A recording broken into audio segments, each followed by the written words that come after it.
Oh, my. What was that? It was a bell. Well, good morning, everyone. Good morning. We have a full house. It's great to see everyone here. I'll call this meeting to order. Today's invocation will be given by Pastor Kevin Jennings from Mount Olive Lutheran Church. Pastor? Good morning. Good morning. Let us pray. In the name of the Father, and of the Son, and of the Holy Spirit. Amen. Eternal Lord, ruler of all, graciously regard those who have been set in positions of authority among us, especially the mayor and city council, police officers, firefighters, and all those gathered here, that guided by your Spirit, they may be high in purpose, wise in counsel, firm in good resolution, and unwavering in duty, that under them we may be governed quietly and peaceably, through Jesus Christ our Lord. Amen. Amen. Thank you, Pastor. And today our Pledge of Allegiance to the flags will be led by Zach Sepulveda from Veterans Memorial High School. Hi, Zach. Please join me in the Pledge of Allegiance.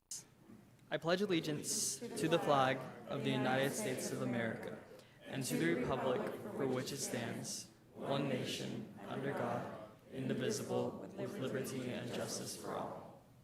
And now for the Texas Pledge. Honor the Texas flag. I pledge allegiance to the Texas, one state, under God, one and indivisible. Thank you, Zach. Okay, great. Ms. Huerta, would you please call the roll? Mayor Paulette Guajardo. Present. Council members Roland Barrera. Here. Gil Hernandez. Here. Michael Hunter. Here. Billy Lerma. Here. John Martinez. Here. Ben Molina. Present. Mike Pesley. Greg Smith is absent. City Manager Peter Zanoni. Present. City Attorney Miles Risley. Here. Mayor and Council, a quorum of the council and the required charter officers are present to conduct the meeting. Great, thank you. Okay, so we will bring the Hypernese ladies down into the well, please.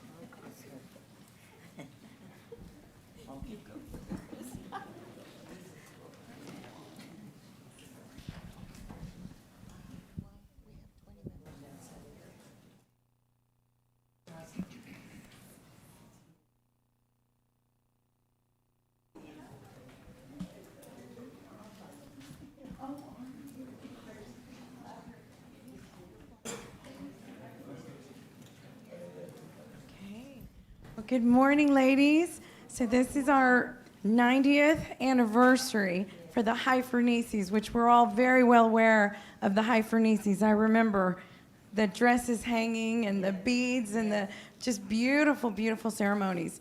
So today we're going to have a proclamation for y'all.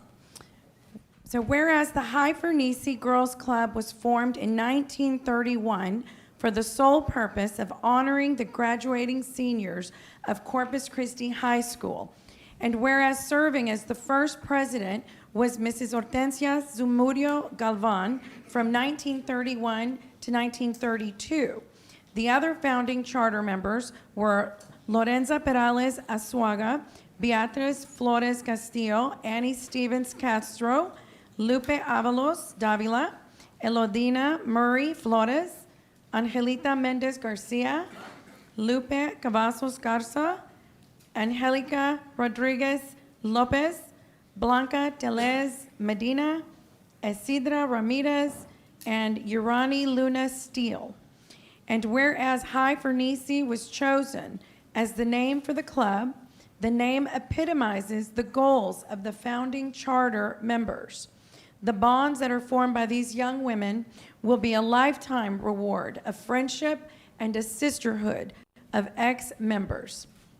And whereas the Hyphernese Girls Club has a distinguished history of community service and promoting positive values for its members, The High-Fernese Girls Club is the oldest Hispanic American girls club in the United States.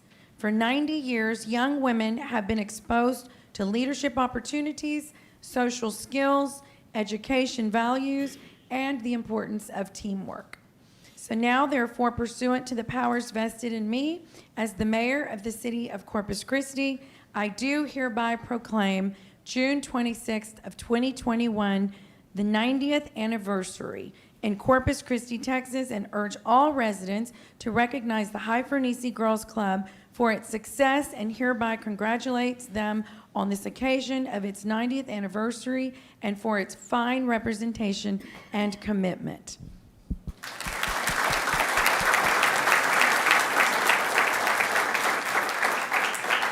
So we would love to hear a few words. We're very proud of these young ladies. We have, or I'll let you tell how many women do we. Well, in the club at the present time, there's 20 young ladies that will be presented at a ball on Saturday evening, and ex-members are invited. They just need to contact Lori, which is the sponsor. We're what we call older ex-members, but we're not 90. But anyway, yes. But we're really proud of the club because it takes a lot to continue this tradition. And it's not easy as times get, into the future because people can't donate a lot nowadays. You have to have sponsors. You have to have people that help you. But I'm really impressed with these girls because they have continued the tradition, and it's something that we, as older members, are so excited about. We can't attend everything, but we try to support them. And we thank you because you are an example for these ladies. So you young ladies, everything you're doing, everything you're being taught, remember, they are leading by example, and now you have to turn around and lead by example because there's always that road that you're paving for someone else, and it's so important what you're learning. Always be good, young, respectful. So congratulations. Okay. Well, who should I?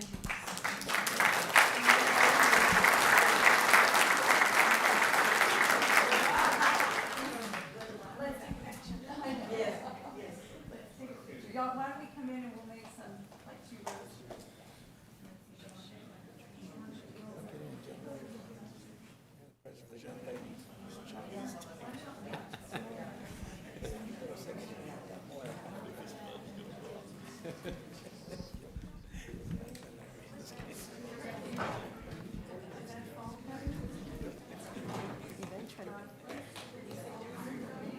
I know. I just don't want to break it.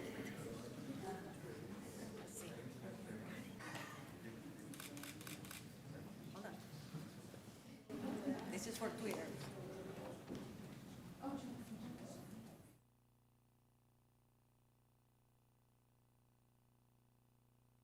Thank you.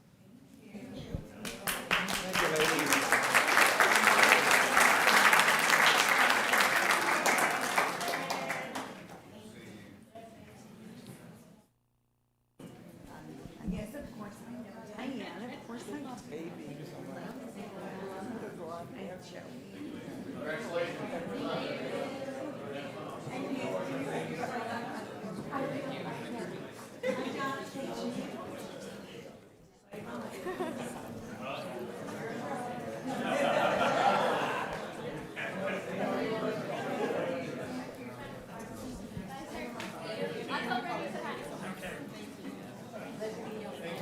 Okay.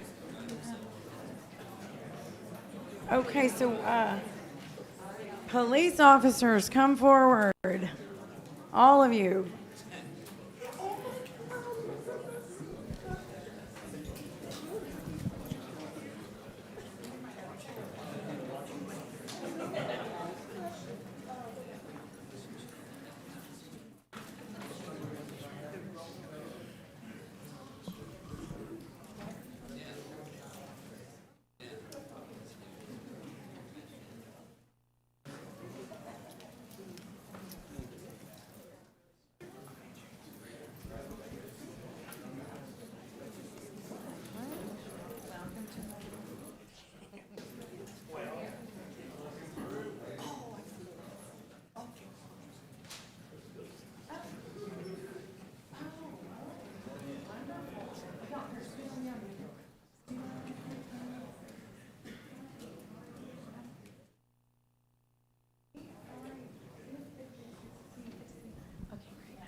Okay, so today we're celebrating July. Yes, month of July, correct? So it's the month of July that we're celebrating Watch Your Car Month. We really should be, we watch this every day, but the month of July, we wanted to make sure we proclaim as Watch Your Car Month. And we wanted to do it early, right before we get to July. So today's very important, as we actually have an item on the agenda that's also going to help in the efforts of auto theft, a lot of the catalytic converter theft that we're seeing happening. It's terrible, but we've got some monies coming forth on this agenda that's going to help in efforts to, prevent not just auto theft, but theft of auto parts. So today we have a proclamation for Watch Your Car Month. So whereas Texans suffer almost $1 billion in losses each year due to motor vehicle burglary and theft, with July representing one of the months with the most cars stolen, unlocked vehicles, keys in vehicles, and property left out in plain sight contribute to most motor vehicle thefts and burglaries in Corpus Christi, Texas. And whereas to combat motor vehicle burglary and theft, the Texas legislature created the Motor Vehicle Crime Prevention Authority, formerly known as Automobile Burglary and Theft Prevention Authority. And whereas the Texas Motor Vehicle Crimes Prevention Authority has joined local law enforcement to create the If You Like It, Lock It campaign on radio, television, and other media. They have identified that one way for all Texans to reduce motor vehicle theft and burglary is to watch your car and to remember, if you like it, lock it up. So now, therefore, pursuant to the powers vested in me as mayor of Corpus Christi, I do hereby proclaim July of 2021 Watch Your Car Month in Corpus Christi, Texas, with special emphasis on alerting citizens to lock their vehicles, take their keys, and hide their belongings. Watch your car, and if you like it, lock it. So, yay.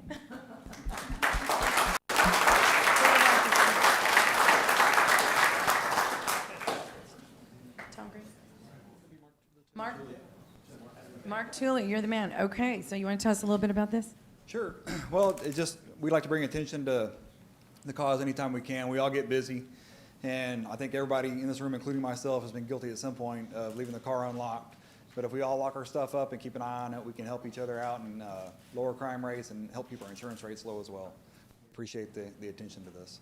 And I'd be remiss if I didn't thank all the hardworking detectives here that work every day on these cases of burglary and auto theft. So I appreciate it, guys. Thank you all. Yes, this is these are all the detectives here in the auto theft task force right here. And they focus just on all burglary, all auto-related crimes, so burglaries, auto theft, and that kind of thing, any title fraud, that sort of thing. right. And this is across the city. It's not necessarily just in one, correct? It's all across the city, and it's across the country right now. You mentioned catalytic converters earlier, and that's actually a worldwide issue right now. Yes. Yeah. Okay, great. Well, thank you for all the work you do. All of Thank you. Thank you.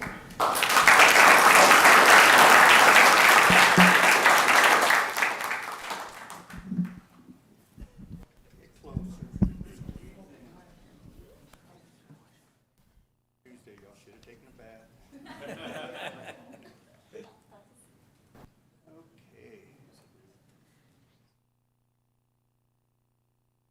Cheap green. Just if you could move over a little bit. Just a little bit. Right there. You're the tallest. You can move me. All right.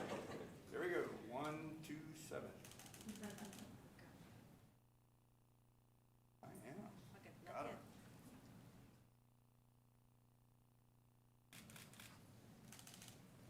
One more.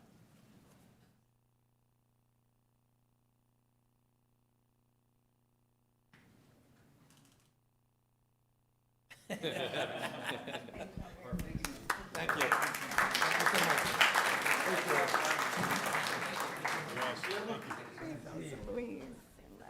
Again, sir.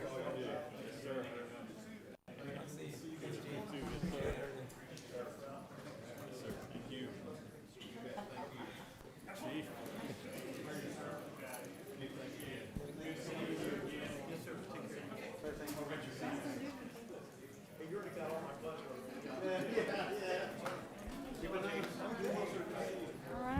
Okay, we're the Pirates. We're saving the best for last. Come on down. So proud of you guys.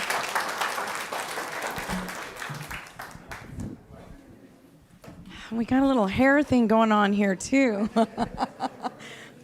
We should put that on council. Everybody dye their hair. Well, that would leave out how many of y'all? Hair joke.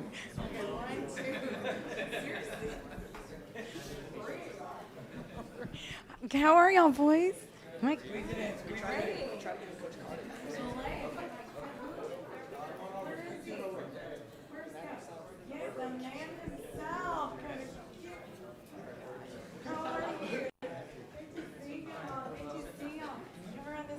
Okay, y'all scoot in here. Hi, how are you? Absolutely. Okay, so we're gonna get into two lines here in a minute, but I gotta get a picture. Your mom already gave the order. Okay, so these are our London Pirates. Can y'all hear? Is this for? Yeah, London Pirates. So we're so proud of them because you guys worked so hard. The city of Corpus Christi, and as your mayor, I am so proud. I wish I would have been there. I kind of was through your mom, through Blake's mom. She was giving me a play-by-play, but we're so proud of what you achieved. Really, really are. So much that I said, no, we got to have these guys in here, and we got to do this publicly and let the whole city know how proud we are of your achievement. So I'm gonna go ahead and read this and let y'all know exactly what they did and why we're so proud of our London Pirate boys. And do we have 4 seniors? Who are our seniors? Raise your hand. No, step up. Take a step up. We have 2? Okay, 2 today. Wow. What an accomplishment. Congratulations. Okay.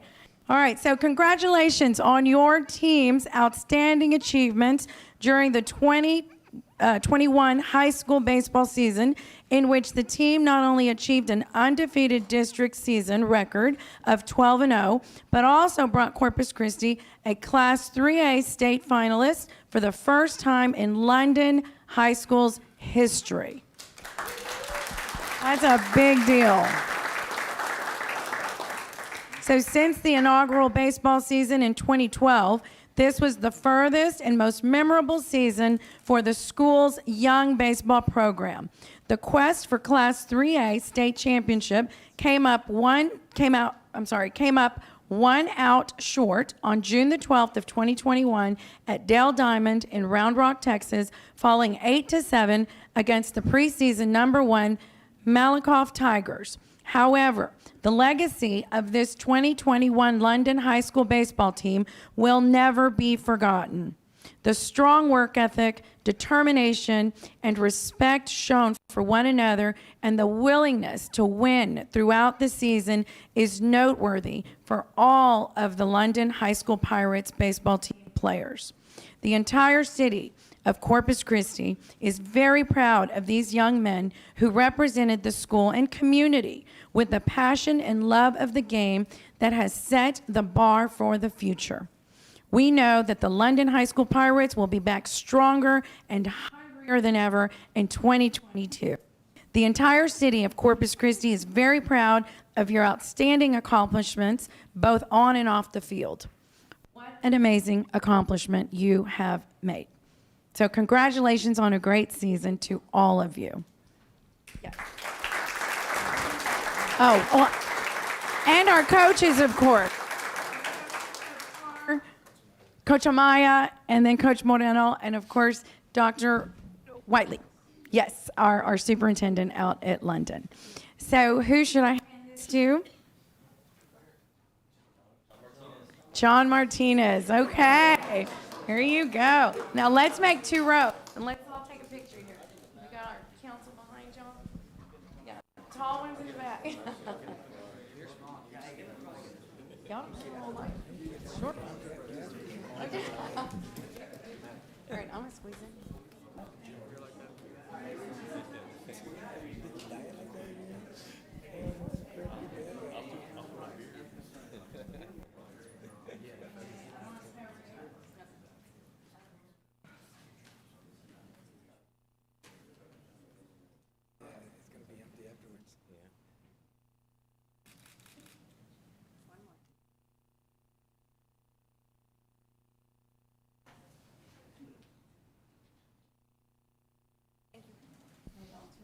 Good job, Byron. Councilman. Your mouth the same way. Oh, your mom didn't finish. Somebody's mom didn't finish.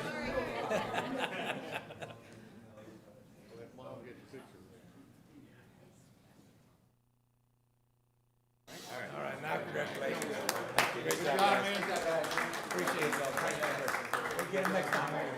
Good job. Congratulations. Appreciate it. I promised one of the boys.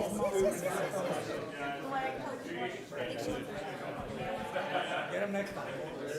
You're getting a lot of people back. You're not losing many, are you? Thank God for that. Like, wait, take a picture for your mom. Good job.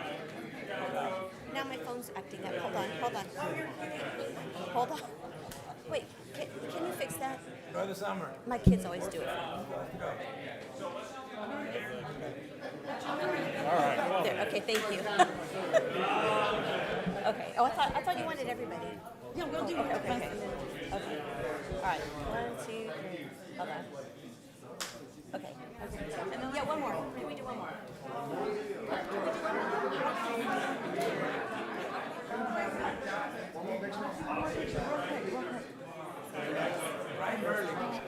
One more, real quick.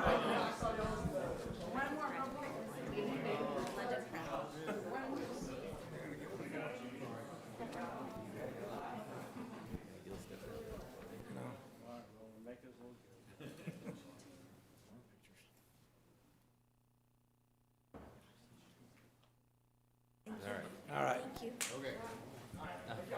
Okay.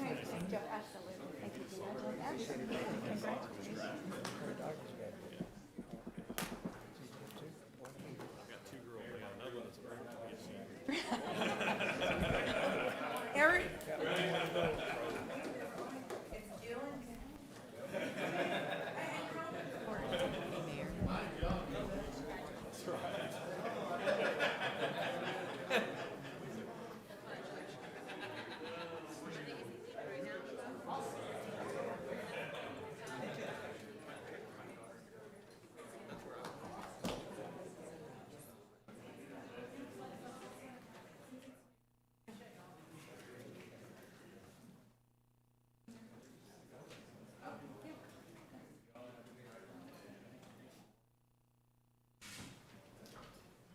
I'm for this dye your hair.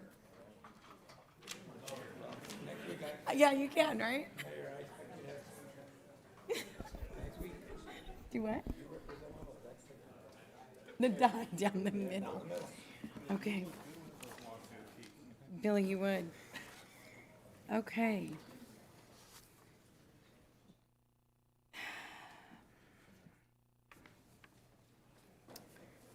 So where's my...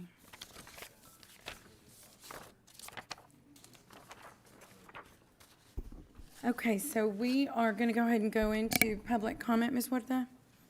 And did you, or Miles, are you going to read? Would you like to give us the, Yeah, I can. Rules of decorum. Yeah. yes, rules of decorum. To speak during public comment, you must sign up before the meeting begins. No more than 3 minutes per speaker. If you speak in citizen communication, you may not speak again when the city council is considering the items, and no questions are allowed of city council or staff. Okay, great, thank you. So we will start with Jack Gordy.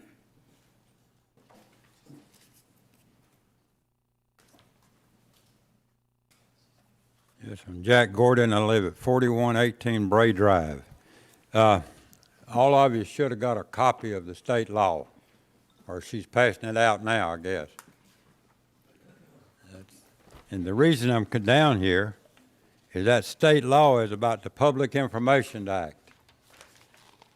The city has already received 3 letters from the Attorney General telling this city that they're violating the Texas Public Information Act, okay?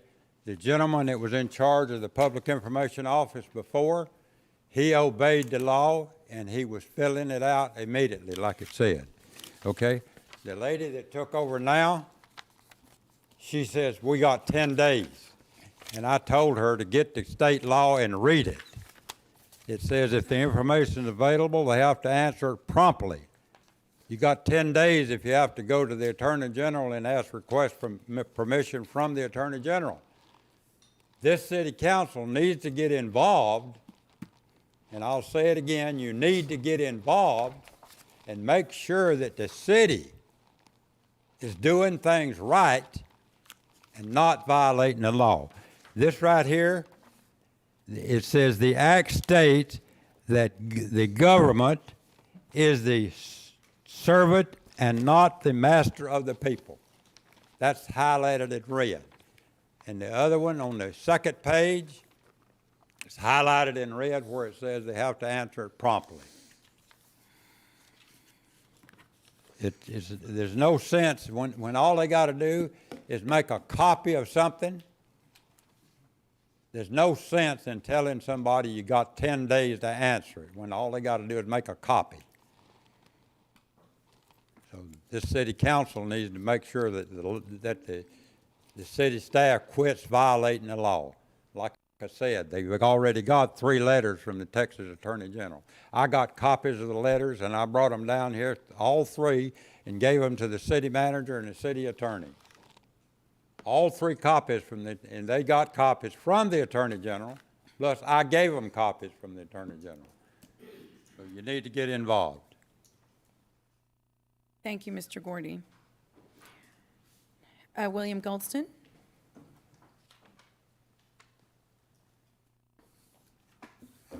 Good morning, Mayor, council members, Mr. Manager, Madam Secretary. I'm William Goldston. I live at 13721 Tajamar out on our wonderful island. First, I'm here with my ACEC hat on, and the Secretary's passing this manual out to you. Some of you may have had it before. What public officials need to know about planning and developing public works projects in the 21st century. So it's just, I hope you'll find it interesting and helpful. The other thing I want to put on my island resident hat, and I want to talk about the Mustang Padre Island Area Development Plan. That's number 20, I think, on your agenda.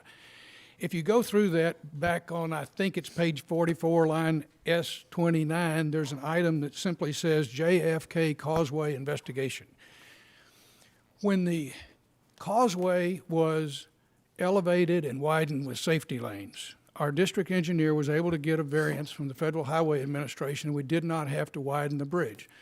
The center span of the bridge is a segmental box girder bridge. You can't really widen it, but you can build something parallel to it. Obviously, we have a whole lot more traffic out there today, and if we had the wrong kind of accident, we could be 5 or more years with no bridge to the island or with 2 lanes of bridge to the island. So I'm asking you all to direct staff to move that from the 6 to 10 year portion of the plan to the 0 to 5 year portion of the plan. And what they'll need to do is get with the MPO and direct the MPO to address this, to look at it, evaluate it, if necessary, come up with solutions and costs. So I hope you will consider that, and I thank you for your time and have a great meeting today. Thank you, Mr. Goldston. Susie Saldana.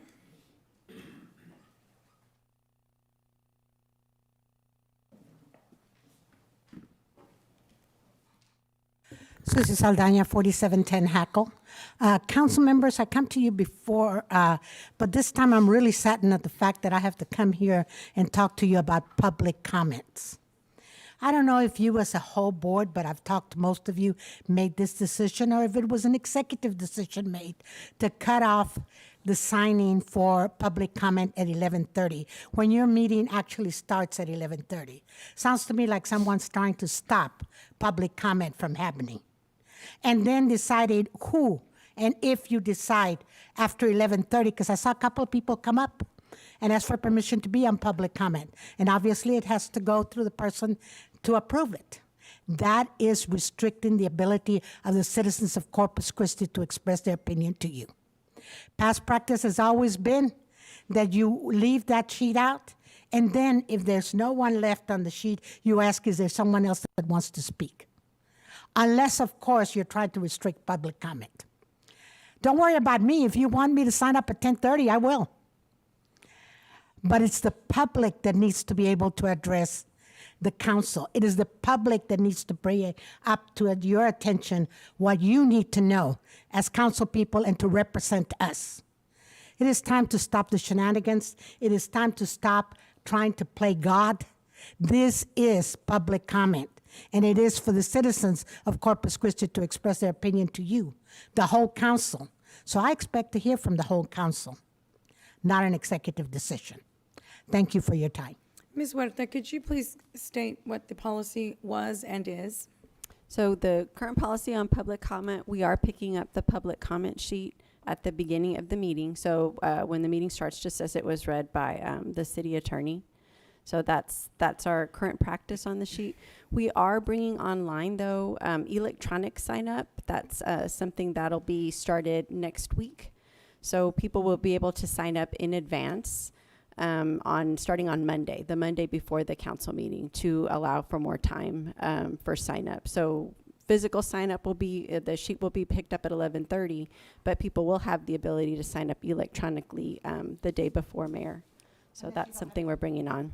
Yes, ma'am. So a whole day before? Yes, ma'am. So you'll have 24 hours to sign up for public comment? Correct. Whereas before in past practice, It you was- only had the time if you came? Yes, ma'am. Okay, thank you. Brian Watson.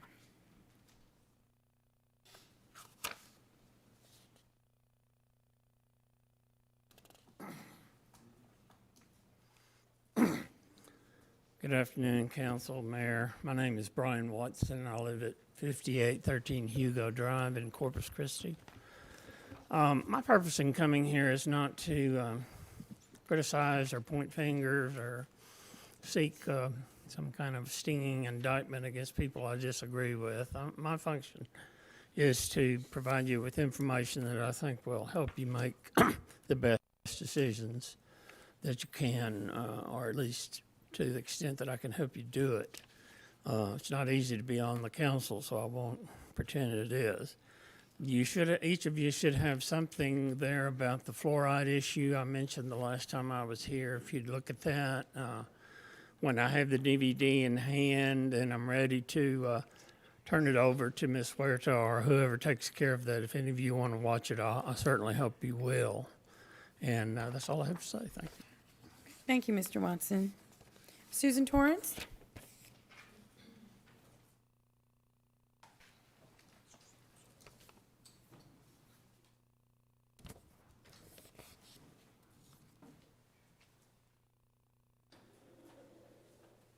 My name is Susan Torrance. Can you hear me? I'm a little taller, maybe. Yes. I was the head tennis professional, independent contractor at Al Cruz Tennis Center and from 1987 to 2016. I'm here about both tennis centers recently received $3 million in renovation expansion bond money, and they are still currently enjoying the fruits of those monies. Besides meeting the needs of the community through local leagues and ongoing underprivileged tennis programs, both centers host large USTA sanctioned tournaments that bring as much as $6 million to town in the form of tennis convention dollars. Both centers are homes to disadvantaged, underprivileged youth programs, which have been in place for almost 30 years. They produce junior high and high school players and are also dedicated to ongoing education and have given thousands of dollars in tennis scholarships. I'm here today about pickleball, which is a new sport that has hit Texas and the United States. It's not that new. It's been around since the 1960s. It's played with a paddle and a wiffle ball, and 2 pickleball courts roughly will fit on 1 tennis court. Right now, Al Cruz is dual-purposed. Moving forward, it has decided dual purpose, and it has 8 existing pickleball courts that can also be used for tennis, but not official tennis because the lines are interfering with USTA, but recreational play is still available. And then they have 6 tennis courts that are untouched. That's what's currently happening. However, the move is now to take the 4 flagship tennis courts up above that are the heart of the tennis center and permanently convert them to 14 pickleball courts. Permanently meaning you cannot play tennis on them anymore in any time that except the far distant future, perhaps, when they might be restored. So before we do that, I think that the city council needs to look into whether this is the best way to proceed, because I'm not sure $15,000 in capital improvement is the best way to dismantle or deconstruct $1 million tennis center. I do not believe the public tennis players, the public has been consulted enough. I don't think they knew this was happening.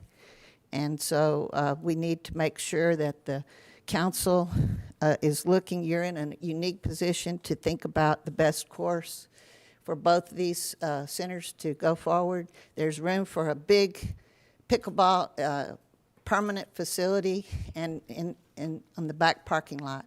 And I think together the two communities could find the money for that, tennis and pickleball. Thank you, Ms. Torrance. Thank you. Carrie Meyer.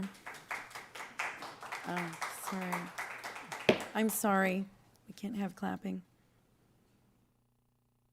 Good morning, Council and Mayor Guajardo. Carrie Meyer, 4401 Gulf Breeze Boulevard. I'm here to talk about public comment, and for once I agree with Susie Luna Saldana. In May, I was part of a group of local citizens that held a peaceful protest right outside City Hall asking the city to reopen public comment. And so thank you for doing that. And here we are. However, public comment did not return as it has been done for many years. And I'm very familiar with the process as I take advantage of it. I provide public comment on a regular basis, as you all know. The reason that public comment has always been set at noon is so that people who work can come and speak to you. They may not have time to get on the computer and write their name on a list before 11:30 or at 11:30 before they show up. So what we should do is just go to the way it was before, where you can show up at 11:55, sign your name on the list, talk to you guys for 3 minutes, and then at the end, Ms. Huerta says, is there anyone here who didn't get a chance to speak?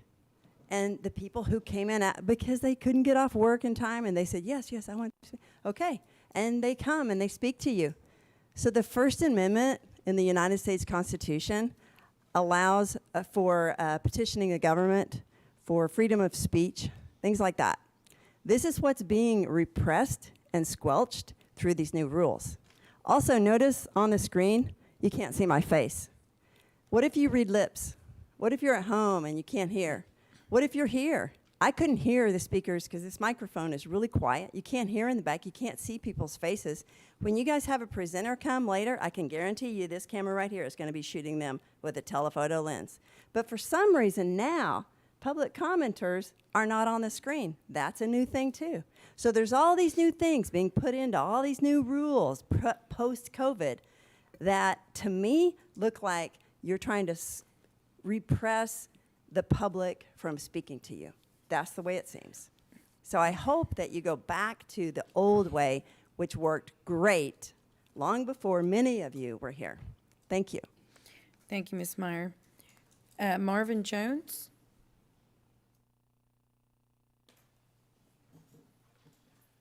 Madam Mayor, could I reserve my comments until the issue of the beach maintenance facility comes up? Yes, you may. Yes, sir. Jay Gardner. I think I'm last. Yes, you are. Jay Gardner, 3922 Sweet Bay Drive. Morning, City Council, Peter and Madam Secretary. I'm here for a couple of different reasons. Lots of information today. I'm here because of the beach maintenance facility. We had some really discussions by the way, I'm sorry, I'm the chair of the Island Strategic Action Committee, and I was instructed by the committee to come down and personally give you this message. The beach maintenance facility, we've been looking at several different places for that over the past 4 or 5 years, and we're not happy with where it was. In fact, I had 2 motions on the floor at the last meeting to instruct council to stop that, but that failed on the caveat that I come down here and tell you guys that personally, and that also staff present a location and alternatives analysis for that location. We've been talking about that for a while. I watched a little bit of the TERS discussion this morning. Bless you, Mayor. I watched some of the TERS discussion this morning. You guys do have an obligation to continue maintaining Packery Channel under the Army Corps of Engineers permit and also your Texas General Land Office lease. There's also a lot of things that you have to take into the future. The aids to navigation, which is, that goes from JFK all the way to the end of the jetties. Some of those are missing. Bathrooms, ADA pads, monitoring channel repair. There's also boat ramp repair that needs to occur. So there's a lot that needs to go on with that TERS. And there's some of us at ISAC that have been looking at this for over a decade. So I'd like to reach out to you guys. If you guys want to do a joint workshop, it would be highly educational for some of you. And us as well as we go into the future and extend the TERS. I wanted to give kudos to Dr. Neiman Young. Thank you for reaching out to us. He's been great. He's been very engaging. Also, Richard Martinez has been awesome for us there on the island. Later on, your area development plan, I want to give kudos to the staff. I don't know if Dan or Karen is here yet, but we've been working on that thing for a year, and ISAC has put a lot of time into that, and I just want to give kudos where kudos is due. As you know, we've got a lot going on out at ISAC with short-term rentals, UTV rentals, governors, and stuff like that. So anyway, we just appreciate staff coming out and spending time with us as we go on. Thank you all. Great, thank you, Mr. Gardner. Okay, that concludes our public comment. And now we'll move on to section G. Mr. Zanoni? Thank you, Mayor. Let me get my notes here. There we go. Okay. Oh. Go ahead.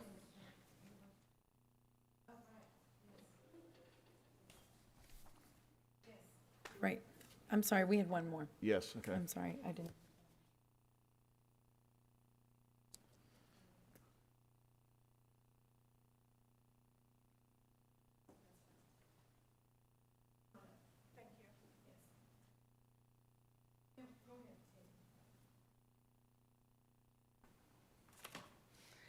Good afternoon, Mayor and Council.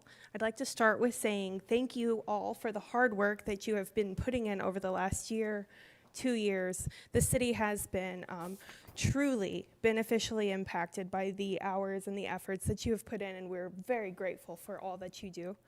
Thank you for having us here this morning. I would like to touch on the topic of the maintenance facility that is proposed for Padre Island, and I'll be reading a letter sent to Mayor and Council on behalf of the Padre Island Business Association. The Board of Directors of the Padre Island Business Association would like to convey their unanimous opposition, voted on May 11th of 2021, to the proposed beach maintenance facility planned on Commodore Street next to the fire station. The board feels the facility should not be built and operated in a residential neighborhood. The traveling of large equipment daily on the residential streets is also undesirable for our island community. This proposed location was at one time similarly rejected by the Island Strategic Action Committee, ISAC, as a viable location several years ago.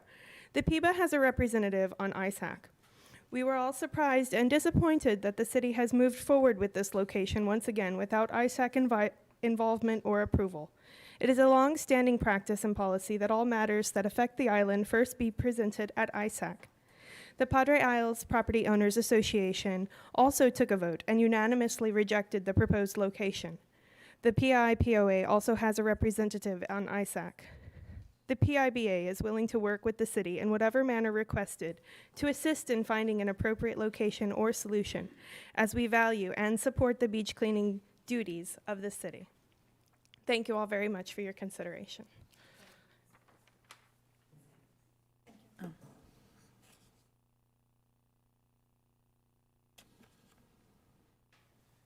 allowing me this opportunity. I just had a couple of questions that I wanted to put forward about the Padre Island Area Development Plan. I wanted to know if there were environmental impact studies done, and if so, are they available to the public and can we access them? Also, page 35, section 413 mentions working with environmental organizations. And at present, what organizations are being worked with, and if we could have a list of those. And I wanted to keep it short, and just those two questions I would like to know if we could be made available to the public and the people of the island. I also noticed that when talking to fellow islanders, that a lot were not aware of this plan. They did not know that it was accessible online. A lot of the people on the island are retired people, so they do not access things online. I want to know what efforts were put forward to get this information out to the retired community to access this development plan, future development plan, and if we are going to have efforts to get it out to them so they are aware of what future plans are in store for the island. Thank you. Staff can address that for you. Yeah, I'd like to reiterate the rules of decorum. Questions of council or staff are inappropriate. Okay. But can we still Miss have? I'm sorry, Go we ahead. need her name and address also for the record Oh, when, sorry. when you get to that. Holly Edwards, 14957 Canadian Mist Drive, Corpus Christi, 78418. Thank you. Dan McGinn, our planning director, will speak to you though in the back. Great. Dan, you'll take care of it. Thank you, Peter. Okay. And that will conclude, so you can go ahead with your report. Okay, great, thank you. Mayor and members of the council, we have a couple items this afternoon on the city manager's report. Two of them are going to be given by our interim chief of police, David Blackman. We want to talk to the council and the community on an issue that is not only local, but it's happening in the state of Texas and actually through the whole country, and that is theft of automobile catalytic converters. You may have seen some of the news in local newspapers or some of our TV networks. So I asked Chief Blackman to explain the situation to us in the community and let us know what we're doing to try to slow the theft of these parts from our automobiles. So Chief Blackman. All right. Well, good afternoon, Mayor, Council. David Blackman, Interim Chief of Police, Corpus Christi Police Department. And like Peter said, I kind of wanted just to explain this whole catalytic converted thing to y'all a little bit. I know we're all seeing it on the news, and I'm sure we're hearing it from our neighbors because it's quite frankly, it's an epidemic nationwide. And as some of the notes that you'll see in front of you, catalytic converter thefts in 2020 are up 312%. That's not by accident. What has happened, like many things with COVID, supply and demand, when a lot of things got shut down, there was a lot of stuff that was needed to produce things that were no longer available. And precious metals is one of those things. And while I'm not going to read the values of each one of those, y'all can see them for yourself. You can see that the three precious metals in those, the rhodium, the platinum, and the palladium, they're very, very expensive. So what's happening is we're having our catalytic converter thieves taking advantage of the knowledge that those things are in these catalytic converters, and they're stealing them, quite frankly. It's taken about 30 seconds for somebody to slide underneath the car, cut those off, and then they're on their way. And just to kind of give you an idea of how bad of a problem that is, in 2020, we had 260 catalytic converters stolen. By the end, so far this year, we've had 312 stolen. So what are we doing to address this issue? The CCPD Auto Theft Task Force, as y'all had met earlier, has done a lot of increased surveillance. We're putting video cameras up in areas that we know that these thieves frequent, whether some of them around car dealerships and some of the areas that we know that they're taking these things to sell them. We're following these offenders around, and honestly, we've made a lot of strides so far this year. We've doubled the number of the offenders that we've arrested. While we've arrested 4 in 2020, we've arrested 7 so far this year, and we expect to keep that trend upward. We're working with the district attorney's office keep these individuals in jail as frequent offenders, and hopefully increasing their bonds and increasing the penalties for those. In addition, we're using our social media outlets to get the information out to the individuals in the city to let them know what they can do to safeguard themselves. And while we'll have a lot of videos that are going to be coming out through our PIO office, which my plan is to have those videos to be local impact. We're not going to be pulling these off of websites that show catalytic converter theft. We want to use real stories locally that will impact our residents, so they, you know, it makes them feel like this is affecting them in the city when they see their city when we're using these. So we want to make this very applicable to Corpus Christi. In addition, quite honestly, we're working to try to get these offenders' pictures out there. We don't want them to be able to hide. So, you know, if they're convicted of these catalytic converter thefts, our plan is to try to get those photos out there. One of the biggest things that has been hamstringing us is the fact that these metals were not listed as precious metals under the state law. So we've been working with state legislators to petition them to get a bill through to try to get those put into the state law. And under House Bill 4110, that was successful. The governor signed that into law on June 18th. So from now forward, or actually I think it's September 1st when it goes into effect. But what's going to happen with that is individuals that are buying catalytic converters to recycle them must record the year, the make, model, and the VIN of the vehicle that they were removed from, so that now that these individuals can simply take these over to these places and say, hey, I have this catalytic converter, here it is, do you want it? So now forward, these recycling places, they're going to have to log that stuff, not unlike copper and some of the other things where years ago we started having copper problems, and there was an ordinance that was passed where they had to record that stuff. So that is the state law, and we're hoping that will help us curb these thefts. And like I said, we're going to continue to move forward on these. The enforcement and the public awareness is very important, and you know, to the point of public awareness, not to belabor it, but park in areas where it's lit. You know, don't take for granted that there's not somebody looking at your vehicle, because if it has a catalytic converter, they're going to be looking at your vehicle. So safeguard your vehicle. Somebody had asked, how do you, and we're going to be putting out a video on how do you know if your catalytic converter has been stolen. Trust me, you will know if your catalytic converter is being stolen. When you start it up, I promise you will know. So, but that is one of the videos that we're going to be putting out there. So before I move on to the next one, I stand by for any questions.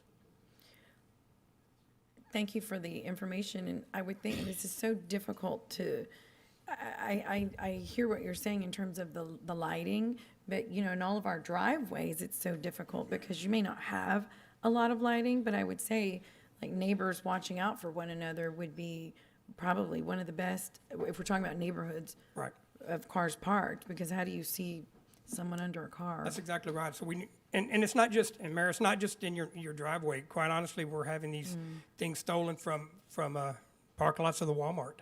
I mean, you're going in to buy something, you're coming out, and you're getting your car, and you're wondering, what is that noise? During the day? During the day. There is no time or place that's more apt to have your vehicle's catalytic converter stolen. There's just, where they see that opportunity, they're going to try to take those catalytic converters. So I urge each of y'all and the residents out there to look out for each other. If you see somebody underneath the car, call the police. They're probably not doing maintenance. So. We'll change. Thank you. All right. Oh, we do have, I'm sorry, Councilman Molina. Thank you, Mayor. So 30 seconds, huh? It doesn't take long. What kind of tools do they use to get under there and cut the metal to make it so fast? So with the benefits of technology, sometimes there's drawbacks. So now they actually, chop saws, they're battery operated now, so yeah, they'll get under there and they'll just grind them off. Wow. Okay.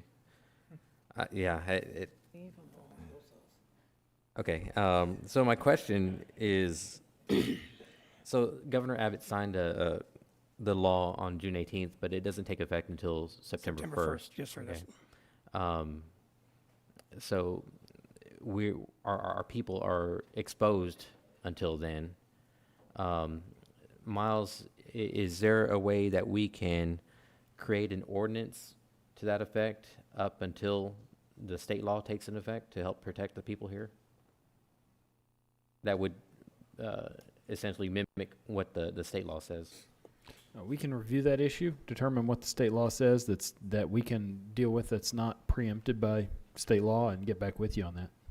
Yeah, I think that would at least add a layer of protection to the citizens here up until the state law takes effect. Yeah, and I don't disagree, Councilman, but I will say a lot of these individuals that they're selling these are selling them outside the city also. So, you know, while we want to do all we can do to include doing another ordinance, we're moving forward with putting these people in jail, identifying the areas where they're sold inside the city and outside, because our arms reach long. We have state partners, so we're beginning to go to work and getting all these areas located in anticipation of being able to pull the trigger on those.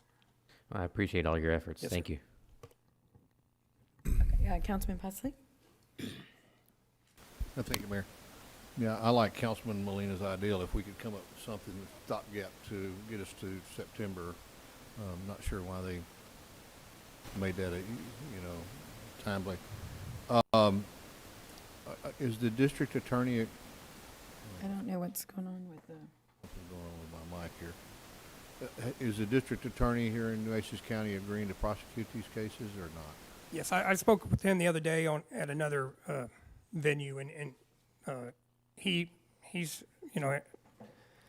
flabbergasted by it as we are. And he said yes, he will file them to the full extent of the law. Is this going to be, if they're caught under the new state law, is this a misdemeanor felony or what? No, so under the precious metals and the value of the catalytic converters, it's a felony theft. Felony theft. Okay, good. All right. Thank you very much, Chief. Yes, sir. Okay, Mayor, Chief Blackman's also going to talk to us today about another law that was passed, House Bill 1927, also known as Firearms Carry Act of 2021. And basically it talks about firearms and the need no longer for licensing to obtain them. So, Chief. Okay, so the next one is the, as the manager said, is House Bill 1927, so I'll be speaking on that a little bit. And while I'm not an attorney, I have Miles Risley behind me in case there's any legal questions. So on June 16th, Governor Abbott signed House Bill 1927, allowing constitutional carry to take effect September 1st. This is a very long bill, and when you work your way through it, so I would try to hit some of the highlights. So basically, if you were allowed to go get a gun permit and carry a gun under the previous law, then this just bypasses the need to go get that permit. So if that makes sense. So if you passed your background check, and you're not a convicted felon, and you could physically go get a gun concealed permit, then you can now carry without having to do that. That doesn't eliminate the need for you to know what the state laws are for where you can carry a gun and where you cannot carry a gun. If you're a convicted felon, if you're convicted of family violence, discharging a firearm, and a lithia of other crimes that would forbid you from carrying a firearm, you still cannot carry a firearm. So they did not do away with the regulations of who can and cannot carry a firearm. What they did was they just eliminated the prerequisite of you having to physically go down to get that license and go through that educational course, which, anybody listen, I think those are valuable. I think education is very valuable and would not discourage anyone from still going through that course to learn proper gun handling and, quite frankly, learn where you can and cannot carry a gun, because that is on you to, if you walk into a liquor store with a gun, saying I did not know is not a defense. Okay, you're still going to go to jail. So some of the other things that we can talk about here is, let's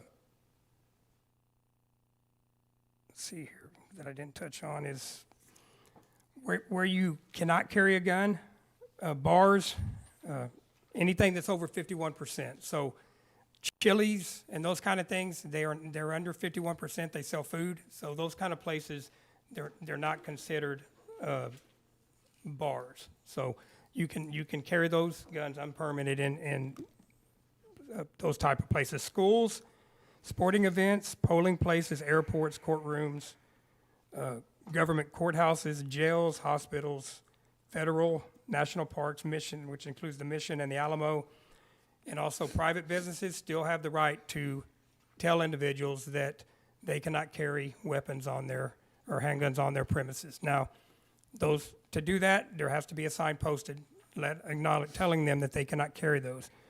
For the city of Corpus Christi, individuals are allowed, like before, they could carry concealed, but now they can carry without having a permit if they meet all the guidelines to carry in city-owned facilities. The one place that they're not allowed to carry is in areas where there's a open meeting being held, and at which time we'll have to post a sign that tells individuals you are not allowed to carry in this area because of an open meeting. All those are things, like I said earlier, that were already in place under the old concealed handgun permit law. So those are just, they're being reiterated for y'all's knowledge. The one thing that did change is, for us, is before city parks, you could restrict individuals from having handguns in city parks. Under this law, you can no longer restrict that, so individuals can carry handguns in city parks. You know, in closing, handguns are probably are the only gun that you have to have a permit to carry. It's long guns, AR-15s, rifles. You can carry those and have been able to always carry those without a permit. So as we see individuals walking down Shoreline with AR-15s doing protests because they can. So what the state law has done is just kind of lumped all of those together, it appears. So I stand by for any questions on that. And, before you take questions, could I just reiterate, so for this is an open meeting here in the City Council chamber, so effective next Tuesday, we'll have signage at all entrances restricting firearms to be brought into these meetings. We just have to follow state law and post that signage. It'll be permanently posted at every entry point. There's 3, the back one, this one, and then the one that City Council uses. Okay. And so we wanted to give the public notice that by next Tuesday, any open meeting that's taking place in this room here, the City Council chambers, firearms will be prohibited. So that most notably includes City Council meetings, Planning Commission meetings, and then any other meeting that's posted. I know a lot of commissions and other boards hold meetings here. The MPO is another one. So if a meeting is posted and it's open to the public and it follows the Open Meetings Act, firearms will be prohibited from the meeting place. Okay. Thank you. Councilman Hernandez? Yeah, question on that. Is that a requirement by the state, or is that a requirement by the entity that's holding the meeting? It's an option by the localities. So is that something that should be a council action, not a city manager action? Miles can weigh in on that question, but the city manager does control the buildings. He sets the policy and parameters for building use to include other things. Miles, do you want to? Yeah, the signage can be put up at the city manager's request, because it's just placement of a sign, and the placement of the sign is what controls. Potentially, you have an additional trespass charge that's made easier with a city council action, with that type of change. But no, Miles, that's not what I'm asking. What I'm asking is that since this is a city council meeting, shouldn't it be controlled by the city council whether or not we choose to have firearms allowed in the facility or not? Well, I was addressing whether or not the enforceability of the sign. If you desire to take an action on that, you certainly can, as a city council. That could be a policy matter that you determine to take into your stead. Well, Mayor, I think that would be something that should be controlled by the council as to whether or not we have firearms allowed in the meeting space or not. I understand the city manager's concern, but I still think that's a city council meeting, not a city manager meeting. So I think that needs to be brought up to the council. Okay. Thank you. Mr. Martinez? Thank you. On the restriction of weapons in open meetings, is the restriction to the building, or is it to the room where the meeting is held? No, it's to the room where the meeting is being held. So you could have somebody with a gun just out in the hallway, but they wouldn't be allowed to enter chambers. That's correct. And who's to prevent them from entering the chambers? Yeah, and we have law enforcement here at the meeting, so they would, and like Miles had said, if there's somebody here, then we, they'll be asked to leave. If they refuse to leave, then the charge can be enhanced to criminal trespasser. Right, and they come through the metal detector, so what do? They Well, and we talked about that earlier. The metal detector is and quite frankly, and that's probably going to be a question when they come through the metal detector, is do you have a weapon? It's not going to, once they pass through, it's not going to prohibit them from coming in. It would just, it's going to highlight who's coming through here and who's not, but it's not going to restrict them from coming into the building. Well, it would be interesting to see how the county does not allow firearms in their chambers, but you can walk into the facility. So we could look and into the courthouse, the courthouse over there, the county courthouse is going to be a little bit different because under the law, and Miles, correct me if I'm wrong, but it says the courts or rooms within the building. So since it's all lumped together, they may have a little bit more discretion on how they do that over in that building. Right. Yeah, courts and courthouses are treated differently than open meetings. Right, and I know that although weapons aren't allowed in courtrooms, that judges can carry. Kind of similar to what Gil was talking about as far as carrying in the meetings. Is there a way that council can accept council members or mayor or city manager from carrying a weapon if they wanted to? Yeah, I think as a matter of policy, council could certainly do that. Keep in mind, as of September 1st, that's when the unlicensed carry authorization occurs. Unlicensed carry is a little bit differently under the new law than licensed carry, in that the licensed carry requires a sign to be prohibited to be effective in an open meeting. The unlicensed carry is going to be prohibited regardless of the sign in an open meeting that's properly noticed. Yeah. Wait, the what? Say the second part. If a person doesn't, right now, a person with a license can carry, and a person that doesn't have a license cannot carry a handgun. Right. And I should say handgun instead of firearm. But starting September 1st, under the new constitutional carry legislation, people will be able, without licenses, to carry firearms. When it comes to an open meeting, the status is actually a little bit different, in that the sign was always required and will still be required to prohibit a licensed carry person from entering the open meeting. The unlicensed person will not be able to carry in an open meeting regardless of the sign. So my answer to you would be, based on that analysis, is that you could establish a policy to allow city council members to carry if they had a handgun license. I think the unlicensed carry is still going to be prohibited for the city council members, because that's an automatic prohibition. And something that kind of goes in with all of this also, have we done any kind of safety analysis or audit or anything as far as if there were an active shooter or somebody that came into council with a weapon? I haven't had any training in how to respond to that. I haven't been instructed on any of that. Is that something, it feels like it's something that should be important. Is that something that we're doing or considering? It's something that we do need to do. And quite frankly, the PD has a very, very good active shooter course that we go around South Texas giving this course, and we've given it several occasions here in the city, but we can definitely get council set up for that.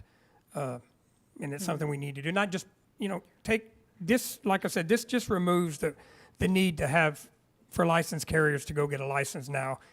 This is something that should have probably been done a long time ago, and we can definitely get that schedule for you. Mm-hmm.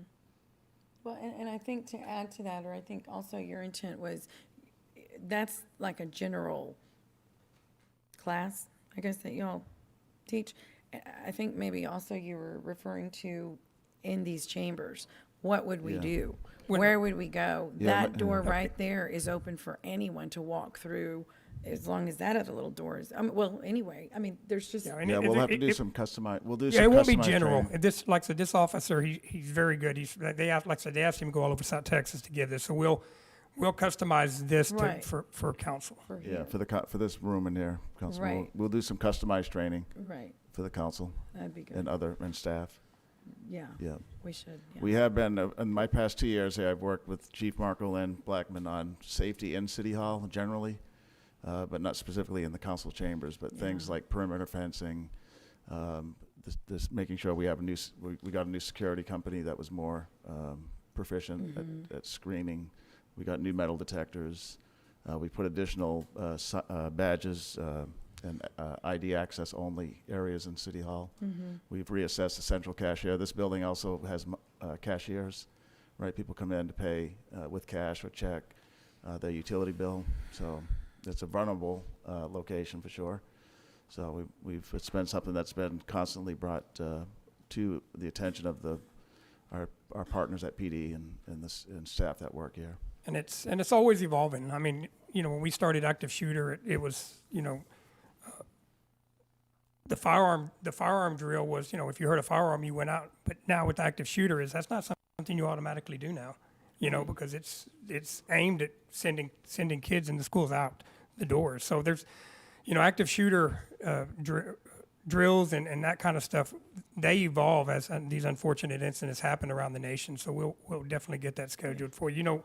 One thing that I hadn't said yet is, if you're going to carry a handgun, like I said earlier, the burden to know where you can carry them, where you cannot carry them is on you. So you need to understand that and plan your trip before you go. The last thing we want you to do is while you may be a responsible gun owner and criminals can't carry guns, you do not want to give your gun away to a criminal. And what I mean by that is, if you're taking your gun with you because you're one of those people that's going to carry it wherever you go now, and you end up leaving it in your car because you're going to go into the liquor store to get a bottle of wine or whatever, or come into council chambers knowing you can't carry it, and you have somebody break into your car and steal your gun, now that's in the criminal's hands. So you as citizens need to plan accordingly of where you're going to go for that day. Okay, thank you. Councilman Pusley.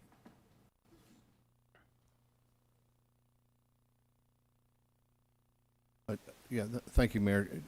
Chief, so I have a couple questions. With respect to the O-Law, and we got involved in this when I was on the Commissioner's Court. Our county attorney came to us and said that under the current law that we had to restrict anyone from entering the courthouse from carrying a weapon, licensed or not. So we had signs made up and we're ready to post them, and then we received communication from several different gun lobby groups around the state that we were in violation of state law, that we could not do that. And in further investigation, that was true, and we had to take those signs down. And we were even challenged on the fact of whether or not the Commissioner's Court really, was True court. a true court. And so it was very controversial. Other counties had the same problem, and they asked for an Attorney General's opinion, and the Attorney General's opinion was probably one of the worst written opinions I've ever read, because it didn't answer the questions really. So my point is, I think we really need to look at the new law very carefully to make sure that it prohibits what we think it prohibits, because it may in fact not. I mean, I think the governor was pretty clear in the fact that he was removing restrictions for people's ability to carry pistols, if you so. And we need to make sure that those restrictions apply to what we think they apply to. So, Miles, I would think we need to really look at that law carefully to make sure we're not going to, because there were these gun organizations, they were threatening to sue the county over it. And not just Nueces County, counties all over the state. who are trying to do the same thing. Actually, we reviewed that Attorney General opinion very carefully, and I would like to state municipalities have an even broader prohibition on what we can regulate when it comes to deal with when it comes to firearms than counties do. I'll start off by saying the new 229.001 and reads mostly as it originally did. It'll say, an ordinance, resolution, rule, or policy adopted or enforced by a municipality or an official action including in any legislative, police power, or proprietary capacity, that's capacity control over property, taken by an employee or agent of a municipality in violation of this section is void. That's the broadest preemptive language that I've ever read in any statute that's been written. Now, we do have several areas where we can regulate those those firearms. So what does that mean in layman terms, Mile? I mean, it means we can't stop somebody from carrying a firearm into the building itself. Okay. But the state has specifically allowed us to restrict that carrying into an open meeting. While not this room, into an open meeting while the meeting is happening. Okay. In this room. Okay. So it is a very restrictive rule, and you are absolutely correct. It was a poorly written AG opinion, but we have read it very carefully. Okay. Okay. So that's the current Attorney General's opinion as based on the old law. The law became, the preemptive effect of the new law is even broader than the old law. Yeah. And that same language is in that new one, so. Okay. Okay. Okay, The my open last meetings is still- question, Chief, is a personal question. If I get stopped now by a police officer, before you were required, if you were carrying and you had a license to carry, you were required to show your license. What are those requirements now? We're not, there's no license. There's So no yeah, license, so basically in the course of our investigation, if you're a felon or somebody that's not allowed to carry a license, and you will be charged criminally accordingly to But if I'm not a felon, do I have to declare my weapon to the police officer? Well, we always. I mean, I would, but yes. You Obviously for officer safety purposes, we would like our citizens to tell us that they're carrying a weapon. I have not seen anywhere in that legislation where it says that now they have to. Yeah. Okay.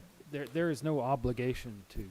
There will be no declare. obligation as of September 1st to make that declaration. Okay. Okay. Thank you very much. Councilman Barrera. So I'm a little confused. I guess on the back page, so this prohibition is voluntary with regard to in the room or rooms where a meeting of a governmental entity is held if the meeting is an open meeting subject to Chapter 551 Government Code. So that's no longer. No, that one. So that still has to be posted. Yes. Oh, so this is what has to be posted. Yes. But it's still an option of who it is that chooses that. Right.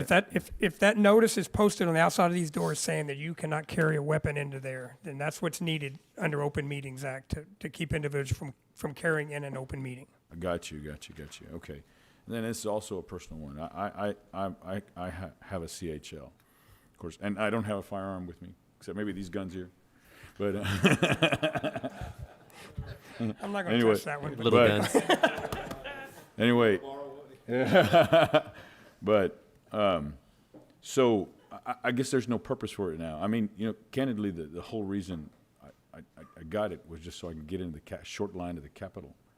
I'm just. Do you have any reason, Miles? I mean, I can tell you that,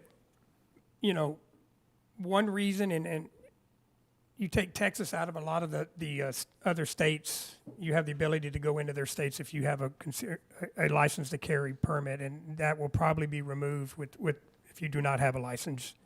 Got you. Okay, thank you. Okay, great. I think that's all the questions. Okay, great. We're going to move on to something a little easier. That is our street maintenance. And this was hard, too, our street maintenance. I'm just going to talk about that real quick. Okay. So we're going to pass out a quarterly report. Councilman Molina asked me a couple of months ago to provide quarterly reports. to the City Council on the progress of our infrastructure management program. And so that's what I'll do, just take a quick moment here. So just as a reminder, we do have a 5-year rolling infrastructure management program. This will be the first time the city's ever had anything like this. City Council approved it back in late 2020. So it includes 5 years of streets that will address both in terms of neighborhood streets and our arterial and collectors. Our street maintenance program is done by contractual forces as well as our city crews. So our contract work that's noted in the report includes preventative maintenance projects, street reconstruction projects, and then our city's in-house crews, led by Richard Martinez, we do rebuilding and rehabilitation as well. And then new to the city also is a concrete restoration program that was actually recommended by Councilman Hernandez in one of our budgets. And so the report also includes that. And so we do have some great news with this report's through the first 6 months, but we know we have several months more. We're almost into the end of the third quarter, actually. So at the midpoint of this fiscal year, the department, with their leadership and monitoring the contracts from the outside forces, completed 83 projects, fully completed those 83 projects. That represents 63% of all the projects that were scheduled, so more than half of the work was done at the mid-year point. And again, we're almost 3/4 into the year, so the next update will even be better. So 83 projects completed for a total of just under 56 lane miles. There's 24 projects in construction today, and then 11 projects are in design. And then the remainder, 14, are scheduled to be completed by, at the end of the year. So what I handed out to you is a report that lists by city council district all the projects that are in those statuses of either complete, in design, or under construction. And then the remaining 14 will be added to that list as we progress through the rest of the fiscal year.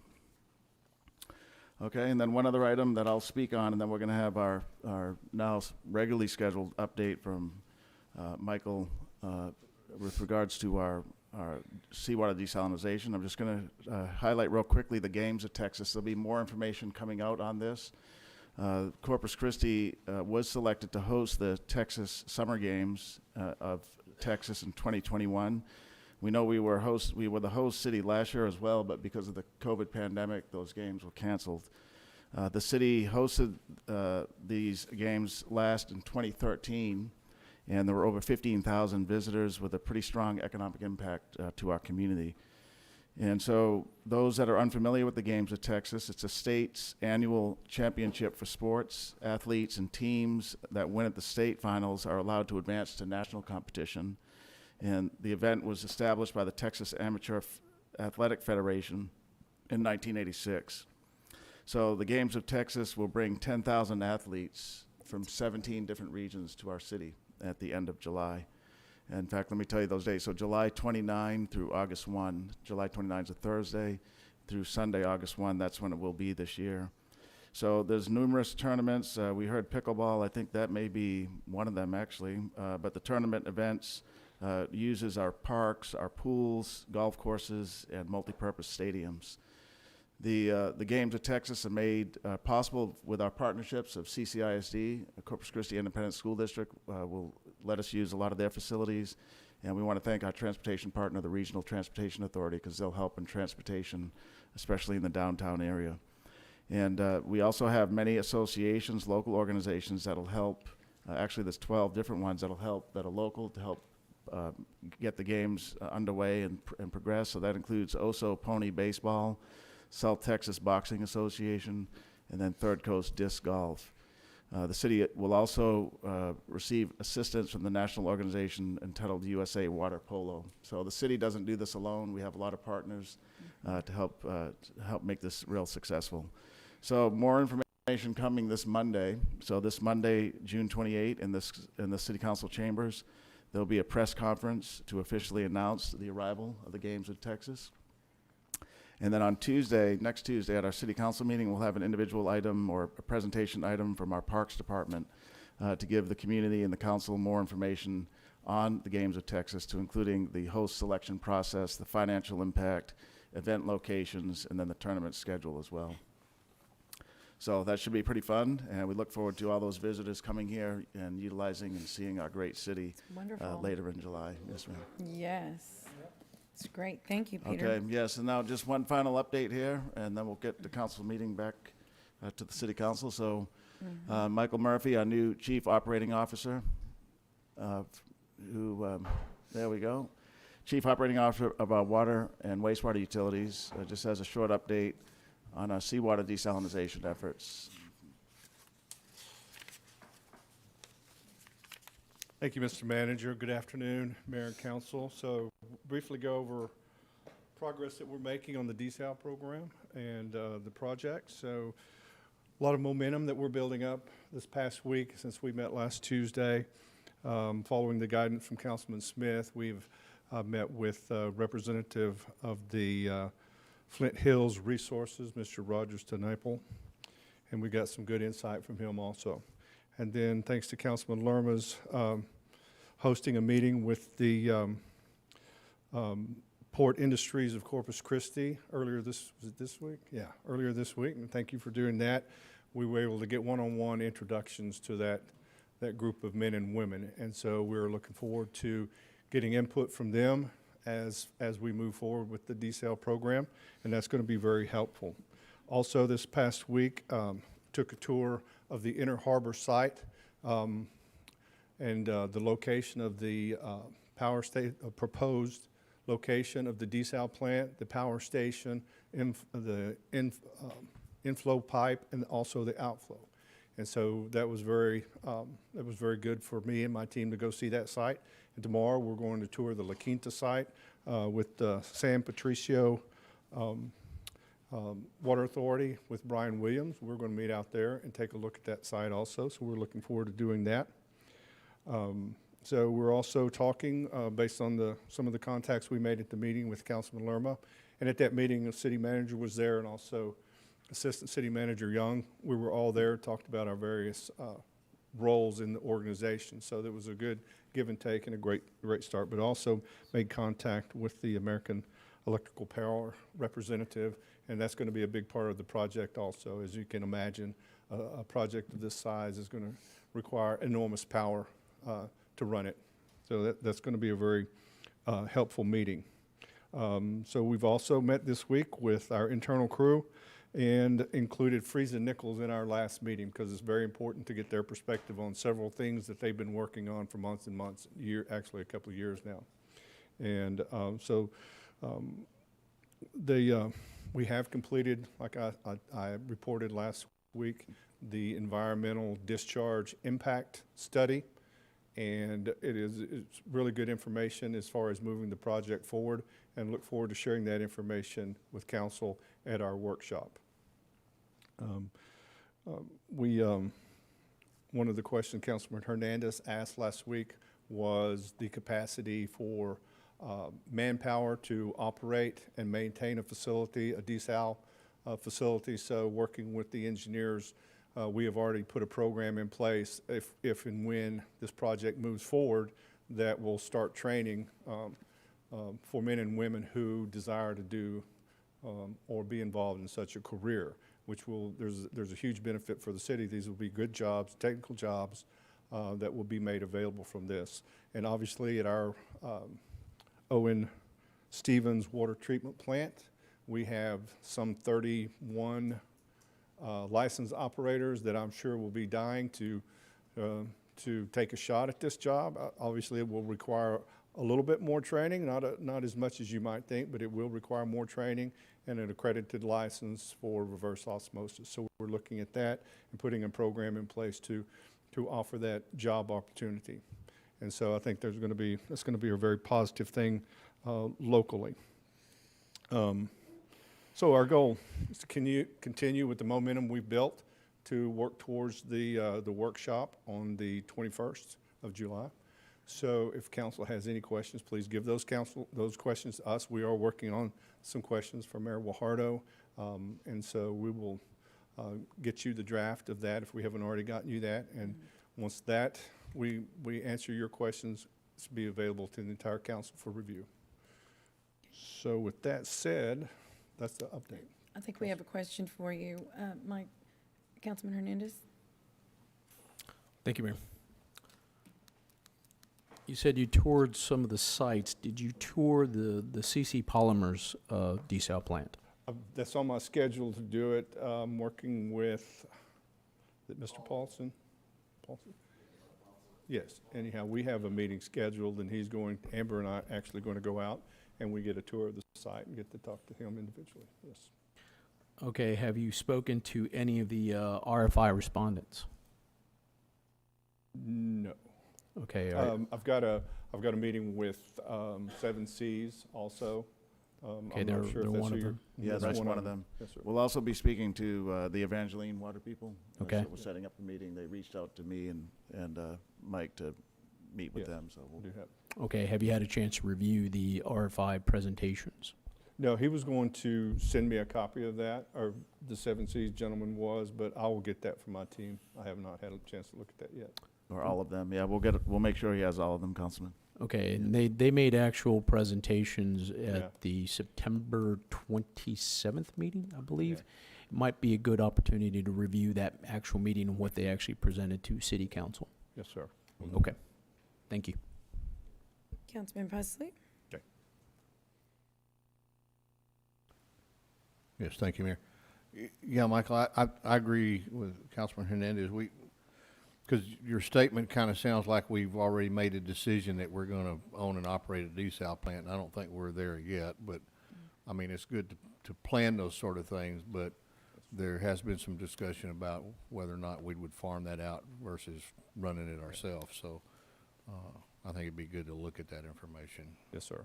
And all options, procurement options are Yeah. on the table. I think I made that comment last week, that as far as I'm concerned, that decision has not been made. We're going to make all options available to council. And we're going to have another workshop, you said, on the 21st. 21st of July July. 21st, yes, sir. Okay. Yeah, we also, can I add to that too, the list of people we've met, Sean Strawbridge from the port was another individual that Yes, Mike we did. Murphy and I met with. There was an introductory meeting. The topic of desal, seawater desal, their permit status, what they think of Harbor Island, that came up as well, so. Yeah. How long you been there, Mike? This is my 5th week. His 5th week, so he's done a lot, but he's got, you're right, we gotta give him some time to get all those meetings in place. But yes, What else is he doing? No, thank you very much. You bet. Great. Thank you, Okay, Mr. yes, Murphy. ma'am. Thank you very much. Okay, so does that conclude your? Yes, that concludes the city manager's report. Okay, great. So we will move on to item J, consent agenda items 3 through 17. Do we have any requests from council members to pull any items? Mayor, from the city manager's standpoint, we want to pull from the agenda for consideration. We'll bring it back next week. Item number 17. Item number 17. Yeah. The interlocal agreement, okay, with Nueces County for, okay. Yeah. Rents, okay, we can pull that off. Yes.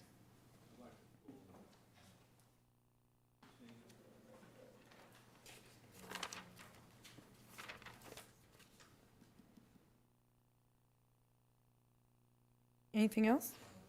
Oh. Number 16 and number 14. Okay. I'll go ahead and entertain a motion to approve consent agenda with the exceptions of item numbers 14 and 16. So moved. Second. Any other discussion? All in favor say aye. Aye. Any opposed say no. The motion carries. Item number 14 is a resolution authorizing the submission of a grant application for $429,000 to the Motor Vehicle Crime Prevention Authority. Yes, sir. Oh, I'm sorry. Yeah, and my question is, again, the same as I asked before. Have you visited, this is a great program, and I know y'all work really hard, Chief, your whole department, in keeping down auto thefts, but there are a lot of communities around the country who have stopped prosecuting auto theft cases. Is that the case here in Nueces County? No, it is not. Okay, all right, good. All right, with the answer to that, I move we approve item number 14. Second. Third. Any discussion? All in favor say aye. Aye. Any opposed say no. The motion carries. So item number 16 is resolution authorizing the interlocal agreement with Nueces County for city lifeguard services. Mr. Busley? Yes, ma'am. Mayor, Peter, I just wanted to ask, does this $32,100, does that cover all of our inclusive costs to provide this program for the county? Yes, sir. Yeah, it includes the labor, equipment, vehicle, a proportionate share of the vehicle costs. Yes, sir. Okay. Yeah. And it says in here that we're going to be responsible for providing the lifeguard stands at our cost. Is that- Right. So that's That not includes, is there some cost for the Yes, stands too? yes, sir. They're actually existing stands that Sarah Munoz, Interim Director of Parks and Recreation. It includes our existing lifeguard stands, our wooden ones we're using in the Nueces County section. Okay, so we don't have to go build new ones or pay for that? No, sir. Okay. Okay, that's all I had. I may make a motion, we approve item 16. Second. All in favor say aye. Aye. Any opposed say no. The motion carries. So we will move on to briefing, item number 18. Ms. Futrell. Come on down. So this is a briefing on the 2019-2020 Charter Review Ad Hoc Committee Report.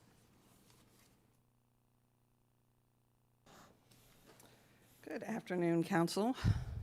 This is a blast from the past on this report for you all. I am Toby Futrell, and I was the chair of your 2020 Charter Review Committee.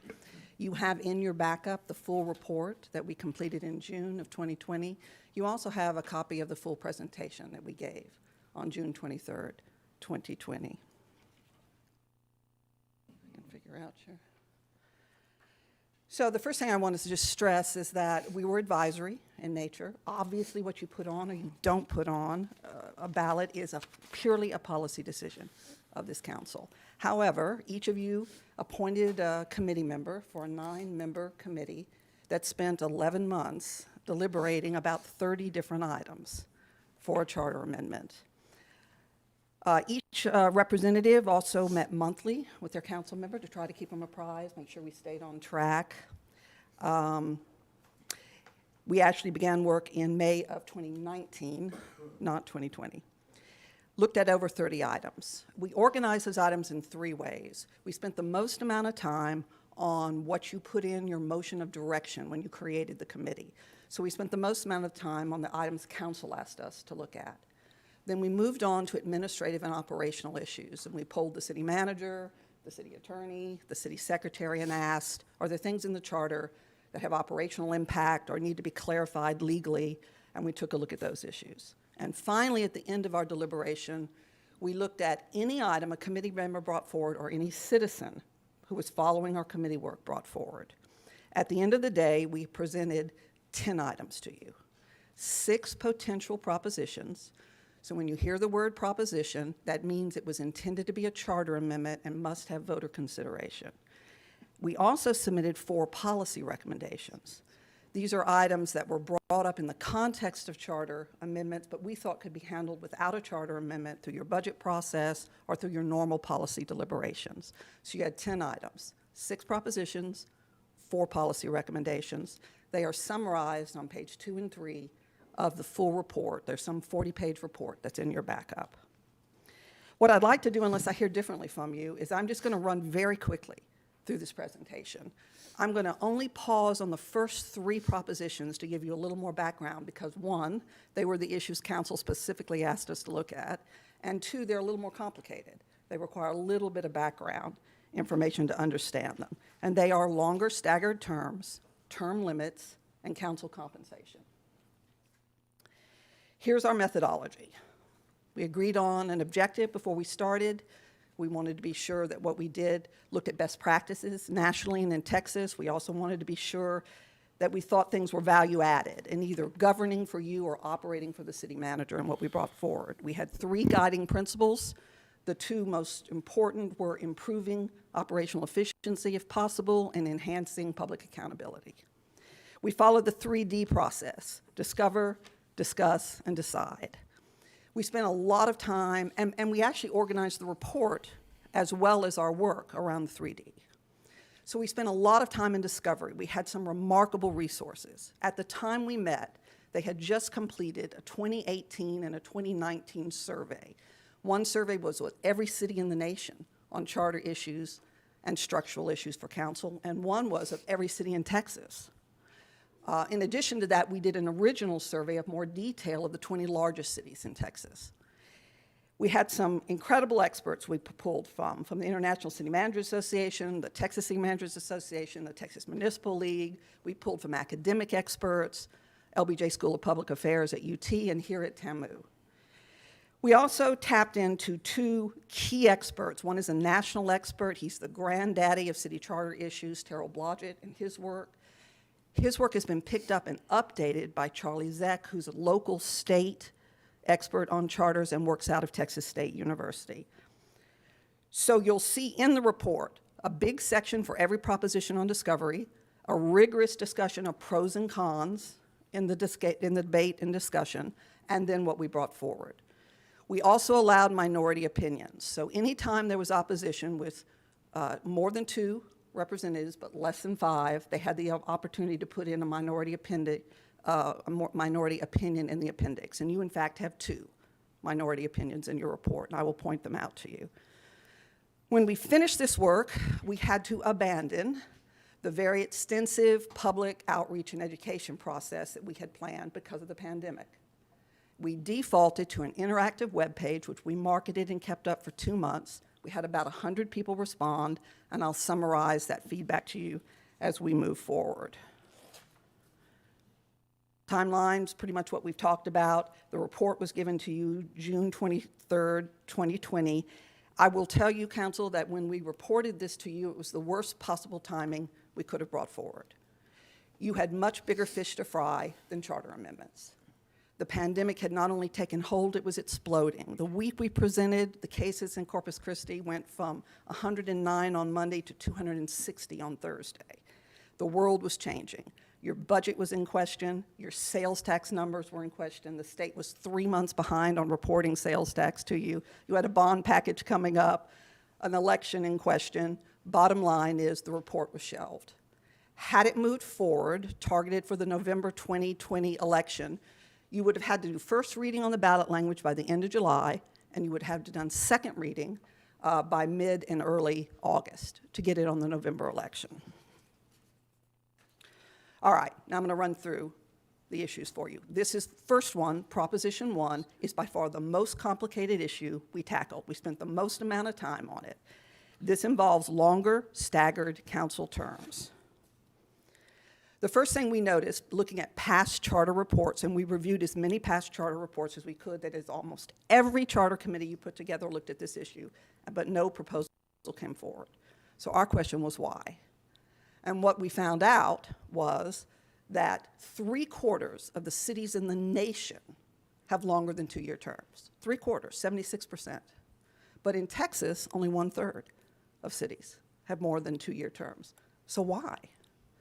And we found 3 requirements in the Texas state constitution tied to longer than 2-year terms. The first one is, anytime there's a term of greater than 12 months with a vacancy, you have a mandatory election, and that's a cost. The second was resign to run.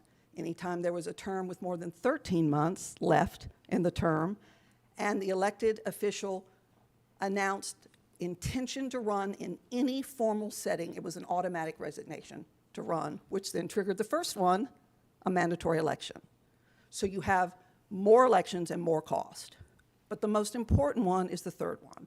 And the third one is majority vote for all council members. Your current system is mayor at large by majority, 5 single-member districts, majority within the district, and 3 at large by plurality, not by majority. So to move past 2-year terms, you would have to change what you have in place right now. That last one, all by majority, also pushes you in to the 1983 lawsuit. Because in fact, our current system was determined by that 1983 court order about the lack of diversity of council at the time. So it gets very complicated and very thick, very quick to try to move forward with longer staggered terms. I want to also point out two other things.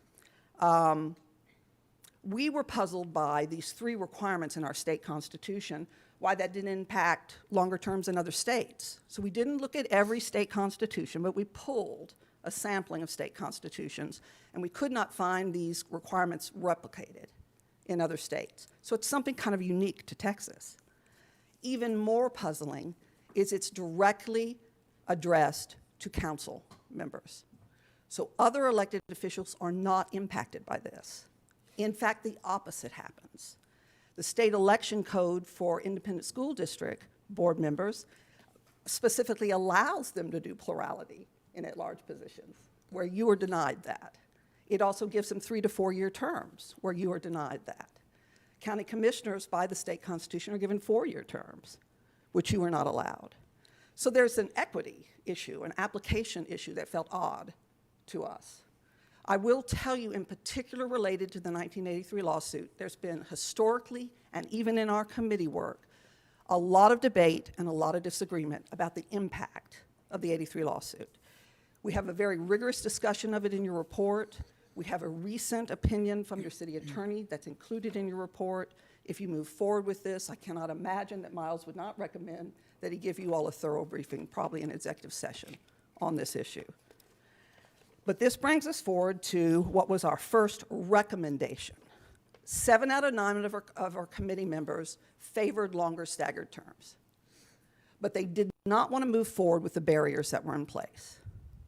So the recommendation initially was that you explore in your future legislative agenda, can you do a constitutional amendment? The Secretary of State Election Office told us that they get complaints all the time from cities, speaking to the cost of these requirements. You might find that you have a collaborative effort among other Texas cities. You might find that TML is interested in putting cities together to see if you can make a change. So our recommendation number 1, not a charter amendment, was to keep your current system in place, but explore in a future legislative agenda removing those barriers so your options open up. Now, fast forward to the end of our work. Remember, I told you we allowed any committee member or citizen to bring an item forward. Towards the end of our work, one of our committee members brought forward single-member districts. All single-member districts was not something you asked us to look at. However, the synergy between wanting longer staggered terms and all single-member districts began to build on the committee. It would satisfy the constitutional issues, and it would bring you closer to the intent of the 83 lawsuit, which was moving you away from at-large by majority voting, which at the time and still today is considered the least likely to produce diversity. So, recommendation number 1 got bumped, and now you have in front of you the first proposition, which is to use recommendation number 1 as a fallback. If you bring proposition 1 forward and it fails at the ballot box, you could go back to recommendation 1, or if you choose not to bring it forward, you could go back to recommendation number 1. And it is to change our current mixed election system with 2-year non-staggered terms, move to a new election system of 8 single-member districts, each elected by majority vote of their district, with a mayor elected at large, all with staggered 4-year terms. Now, I want you to know, this was a hard-fought, heavily split decision on the committee. It was a 5-4 vote. Most of our recommendations were unanimous recommendations to you. This was not. In fact, I voted against this one. So I just want you to be aware, this was a tough discussion at the end of our group. Here's what the feedback is. And by the way, this produced your first minority opinion opposing changing our system to all single-member districts, and it's in your report. 63% of the people who responded on the website opposed all single-member districts. 68% opposed 4-year staggered terms. And 60% opposed even removing barriers to longer terms. So we had opposition all around on this item. I'm going to, yes, Councilmember. Mm-hmm. Yeah, no, Sure. go ahead. And I'm rolling fast, so slow me down. I just want to clarify. Okay. You said early on that the website had about 100 people respond. So these percentages are based on 100 people. That's it. That's it. It was up for 2 That's not a months. very clear representation of what the city of Corpus Christi thinks. I don't disagree with you at all. Okay. We were actually really disappointed. We had a very rigorous plan to go out and do town hall meetings in all your districts, to have a co-sponsor with the chamber town hall meeting, to get PSA. We were going to do everything we could to try to educate people on these issues. These are complicated issues, and so people knee-jerk, and you're going to see this in a number of the responses. But yes, we only had about 100 responses after 2 months of the website being marketed and up. Okay. Okay? Very good. Thank you. All right. I'm going to move you to Proposition 3. I'm going to skip Proposition 2 for a second, only because 3 ties to terms. This is about term limits. Term limits are a mixed bag around the country and in Texas. The larger your city, the more likely you are to have term limits. Of the top 20 largest cities in Texas, only about 10% of those have a sitting out period that allows you to reset the clock and run again. This is our recommendation: to establish a lifetime city council term limit, removing consecutive service, so it doesn't matter whether it's consecutive or not, and removing the sitting out period, which would mean no person would serve more than 8 years as a council member, more than 8 years as the mayor, or more than 12 years in any combination. About 40% of the 20 largest cities in Texas use 8 years as their average term for a council member. In order to transition to it, you see the final 3 bullets. They just basically provide that any time served before this passes, if it was put up and passed, would count. It allows a transition for anybody running while this is being decided. But moving forward, no person should be eligible to run for election to a term if the completion of that term would cause that person to exceed the lifetime term limit. We had confusion over this item that was cleared up early on in the discussion. Because we were talking about terms, and because we were talking about 2-year versus 4-year terms, some people thought we were recommending 16 years for council member and 24 years for mayor and council. We clarified that. Yes, we clarified that early on, both on the website and in all our discussions. And the feedback on this, once clarified, was 86% favored lifetime term limits. Yeah. I'm going to go back to Proposition 2, the last one I'm going to spend much time on. This one is mayor and council compensation. As you can imagine, this is a tricky issue. Even when people realize that the council who votes on this will not benefit from it, it remains a tricky issue, not just here, but in any city when you discuss this. I want you to realize that the committee recognized that elected office is not a lifetime career choice, and we recognize it's not a substitution for paid full-time work.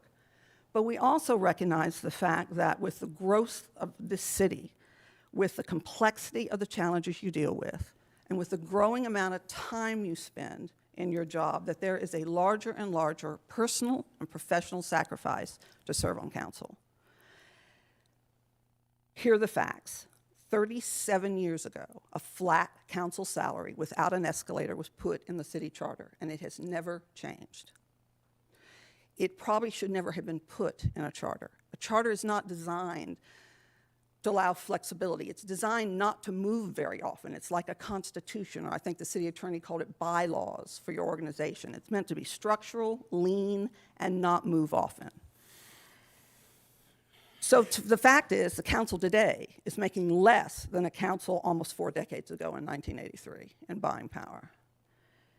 That's despite the community growing by over 100,000, despite the fact you're the regional water provider, the fact that you're dealing with industrial growth that's larger than some statewide industrial growth investments in the nation. So our proposal does not fully keep up with the present value of salaries. And our proposal, even the escalator, does not keep up with future inflation, but we thought it could be a start. Our proposal is the mayor's salary increase from $9,000 to $18,000, and the council member's salary increase from $6,000 to $12,000. We recommended an escalator every 2 years, not every year, based on the unadjusted urban CPI or consumer price index. Now, despite what we thought was a very meager start to this discussion, you can imagine public feedback was 82% opposed. We really thought if we went out and did outreach in public education, we could put this in a different context, but we were not given that opportunity to do it. And here's where you stand on that item. Now I'm going to fly through these remaining. Could I ask a quick question? You, sir, may. What is the Councilmember. average salary that the other council members for your larger cities in Texas have? You know, it is such a mixed bag looking at salaries. Many cities, and the larger you get, the more likely this is to have actually a salary that you could live on. And so, for example, in Austin, a council member, I don't know what it is today, but it's somewhere between 60 and 80,000, and a mayor's salary is even larger. It allows virtually anyone in your community to run. They don't have to try to leave their job or juggle a job or be retired. The concept, if you believe in the concept, is that it gives you greater diversity of candidates and a bigger candidate pool. So we couldn't find an average anywhere. Sometimes people only get paid by the meeting. Sometimes they get paid a very small amount, really just to compensate for expenses. There is a growing trend in larger cities, and Corpus Christi is the 8th largest city in Texas, to have livable salaries. But we are where we are. All right. Proposition number 4. This is actually a cleanup item. Your initiative and referendum process in the charter does not require a signature. Now, we do it in practice. You never intended for that to be done with typed names and addresses. You intended there to be signatures. The state requires a signature. It's just not in there. And so this item is simply a clarification that signatures are required. 67% of the people who responded to our website favored the signature requirement. Proposition number 5. This is an odd bird. This was brought forward by the Development Services Department. This is what you have right now. For 30 days before a general election, until council members are all sworn in, any zoning item that requires a simple majority any other time of the year now requires a 2/3 affirmative vote. We dug and dug and dug to try to find where this came from. This is not reflected in any other city charter we can find. I will tell you my experience in development codes is you play to the exception. So for every one bad thing that happens, you create a development code. And it's problematic. This appears to have happened one time, and here's the oral history. In 1968, this was changed in the charter. 2 years before that, there was an election where there was a controversial zoning item coming forward, and one candidate for office played to a group who opposed the zoning and promised his or her vote if they would support them. This caused a reaction. 2 years later, you had a charter amendment. Here you are. Development Services says this is what happens. Experienced developers avoid this time frame. They put all their items before it or all their items after it. It creates an uneven workload for staff. You and I, the average Joe going through the development process, don't even know this is in there. And we are surprised when it comes up. The committee felt like consistency and certainty is the most important thing you can do in your development process, and that you shouldn't have different rules at different times of the year, and we recommended removing this item. And once again, we could not find where this is modeled in another city. Your last proposition involves removing a council member from office. We have a very interesting clause in our charter. First, you have a very detailed, prescribed recall process that requires 10% of registered voters to recall an elected official. However, you also have a clause that says 5 people.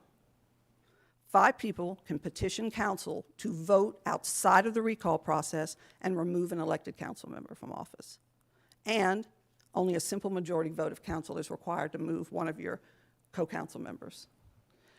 The committee felt like there's a much higher bar to overturn an elected outcome.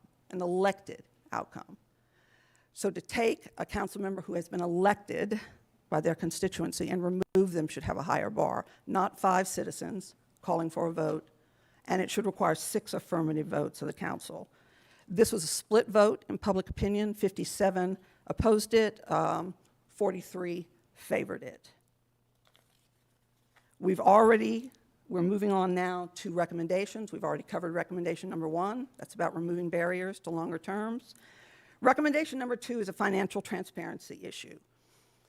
You give great flexibility to your city manager in budget issues because you hold your city manager accountable for a balanced budget at the end of the year and for measurable outcomes you give the city manager. So your city manager is able to move money between line items if needed and is able to move money between departments within a fund. However, moving money between funds requires a council action. This recommendation was brought forward by a citizen, wanted you to include moving money between departments in a fund so that it's reported in your city quarterly budget report. That's presented to council every 3 months and maintained on the city website for public review. I want to just stress the fact that regardless of how transfers are made, at the end of the year, all transfers are audited, reconciled, and reported. So this is just a matter of trying to up your transparency as the year is rolling through. We discussed this with the CFO and the city manager. They were amenable to doing this. This had 70% of the public feedback favoring it. It does not require a charter amendment to do. You can amend your financial policies to do this. Your next item, we're almost done, is also a financial transparency item. This also produced a minority opinion. Currently, all city contracts over $50,000 are reported and maintained on the website in a searchable format. However, all those contracts under $50,000 are not. Now, all city contracts, regardless of dollar amount, are public information. They're maintained by state record retention requirements, but the idea here was to lower that threshold, to put more contracts up on the website. We recommended that you lower the threshold. You do not need a charter amendment to do this. This can be a financial policy. We did, however, not recommend a threshold, and here's why. We wanted the city manager and your chief financial officer to have a chance to give you the cost benefit of this. What does it cost you to do all contracts over 20 versus over 10,000? And come back to you with a recommendation and let you deliberate it. This was a 80% favored in public feedback. Here's your last recommendation. The last recommendation has to do with council staff support. This was in the original motion of direction from council. We didn't take a position on paid dedicated staff report to council. I can tell you this, it's a mixed bag around cities. Generally, the larger the city, the more likely you are to have dedicated paid staff. And regardless of size of city, small or large, it's fairly common to have paid dedicated staff in the mayoral office. Once again, you are now the 8th largest city in Texas. It's logical this question is being raised. The reason we did not recommend this as a charter amendment is because you can handle this through your budget process. This is straight up a policy issue for you. It does not need a charter amendment to handle. Once again, this had interestingly, a 50-50 split with the public feedback on it. The last thing I'll pitch on this one is, as an instructor with a different hat, as an instructor in your MPA program, Master of Public Administration program at TAMU, we've got a lot of really smart, dedicated graduate students who would give their eye teeth to have a year of paid experience when they graduate to help them get a job in their field, which is working with you all. That's it, council. Your staff and the city manager up and down stayed with us for a year on this. We had one special staff member who just knocked herself out to make sure we had everything we needed, so a second time of special recognition to Norma Duran, who helped support our committee. And with that, I'm available for questions or leave you to your deliberations. Thank you, Toby. We do. Mr. Hernandez. On your first recommendation on the actual staggered terms, why did you not consider just changing the at-large from a plurality to individual places? Yes, we did, and actually we talked about that at length. That is actually the system I'm used to. That's the system in Austin, where each at-large position, at the time we had at-large position, that has changed. You had specific opponents and people that ran, and it was majority vote.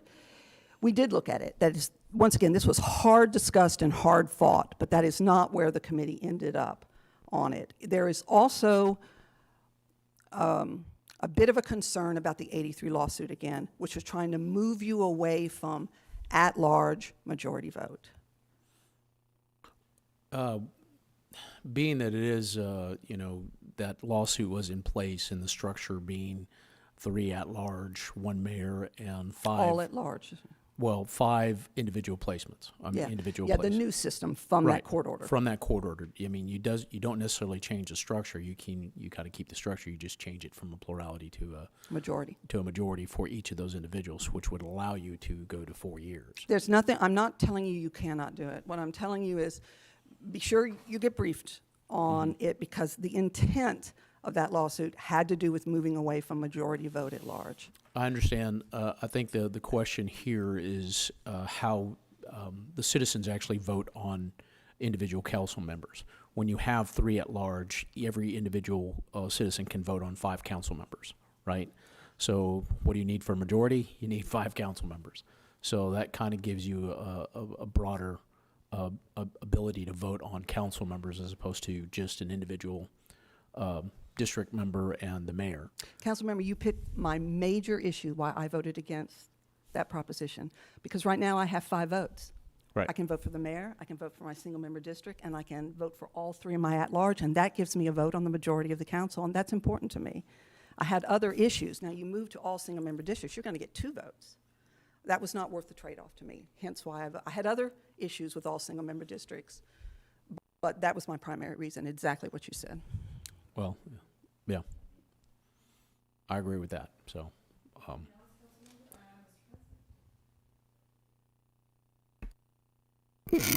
I don't know where we'll go with this, but I think one thing, when y'all were doing this, I was an outsider, kinda. But I think using the term salary on $6,000 a year is a complete misnomer. The county commissioners make a salary. $6,000 a year is not a salary, it's a stipend. And I think that verbiage, if we moved anything forward on that, needs to change. Even if you double that, $12,000 a year, that's not a salary, that's a stipend. I like your idea. I think a large part of this is presentation. This is very similar to even how the community, to the country reacted to defunding police. The word defund, right, caused an emotional reaction. And I think however you word this ballot language needs to be given very careful thought. And we did not get as far as ballot language because honestly, the world was exploding when we did this presentation, and it moved to the side. Well, I appreciate the work y'all did. I think you did a really great job. There's a lot of difficult issues here to tackle, and I read Miles's opinion about the 1983 deal, and I think that has a lot of validity as well. So anyway, thank you very much for all the work you did on this. Sure. Yeah.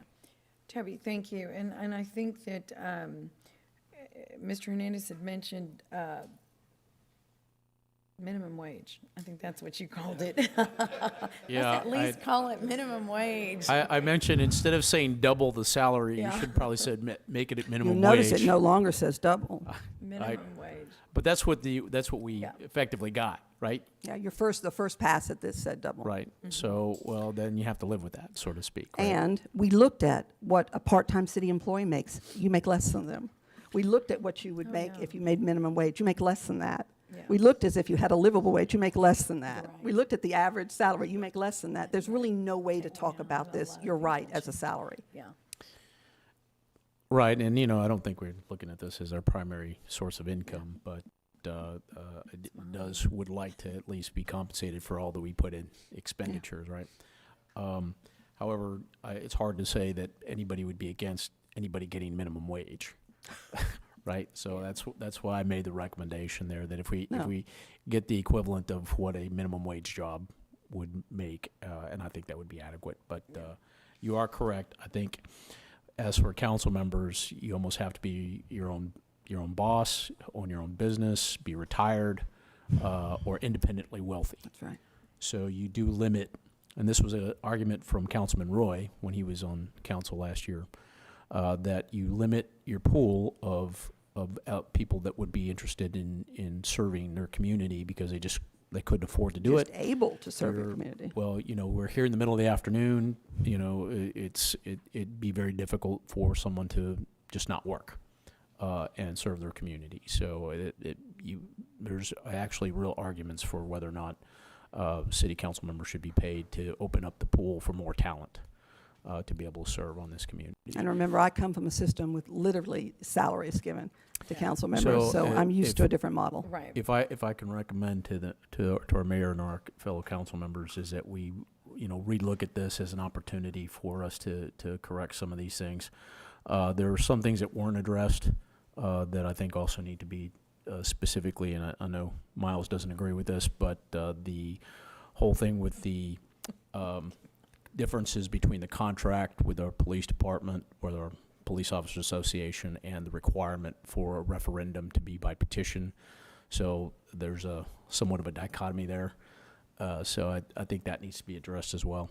But I think we should relook at it, and if we have to do an executive session, I would recommend that. Well, Thank you. Sure, thank you. What I was going to recommend is to advise the council to send, there's quite a few items here. What are the ones that you are interested in, really digging into, and so that we can bring those forth? And you can send that to me in an email. Mr. Barrera. Thank you, Mayor. And this question is probably for Miles. And Toby, thank you so much. I mean, you did a wonderful job. I know everybody was, any individual I talked to felt that they were treated with respect, had the opportunity to voice their opinions and their concerns, and did so well. So, thank you, Councilman. So, here recently, or I don't know, it may be a year ago, I asked the city secretary if I could have the ability to donate my salary or my stipend. And seen as a city employee, I'm prohibited from doing so. And I think that's another thing that might lessen the blow if, let's say, for example, an individual wanted to donate their stipend, because the challenge is obviously it appears very self-serving when a council recommends that something of this nature. And I guess I just try to look at it from a standpoint, even though it wouldn't affect us, in that way we could either forego it or whatever the case is, so that way it wouldn't appear so self-serving. Because I would think, yes, that I've said that it would be difficult for me even to forego my business in order to be able to for a salary. It'd be difficult for me to do that because there's just much more involved. So if that were the case, then I would rather have paid staff, because that's the most difficult challenge. I think Councilman Lerma has just recognized, and he's indicated to me before, the difficulty of just returning phone calls or researching emails, items such as that, and I think, but I know you went over that, but I guess that's just a thing. So once again, going back to my original question, the ability to be able to donate our stipend or salary. Well, and Councilmember, we did, it used to be, because I would donate mine. And then, so did you, Michael? Right? Yeah, yes, ma'am, and then we were kind of forced Yeah, we to were, accept it. wasn't it another, well, it doesn't matter who It was a legal opinion that we received, and the opinion said I guess you're required to accept your salary. Well- Once you get your salary, you can donate it, I guess, but you do have to accept Right, the but- salary and then Yeah, but donate my it. point That was, that's what I recall. I but we can ask donated Miles. it from, I never received it, and it went straight to the organization. Yeah. And then it was brought forth that we couldn't do, somebody brought, I think it was a council member at the time, right? That said we could not do that, and then that was the end of that. Yeah, I think let me pull that up and redistribute it. I can distribute that original Yeah. opinion to all of city council. As I seem to recall, it was more of I think it was a tax type of opinion. But we probably should look at that based on your inquiry, because I didn't necessarily agree with it, but.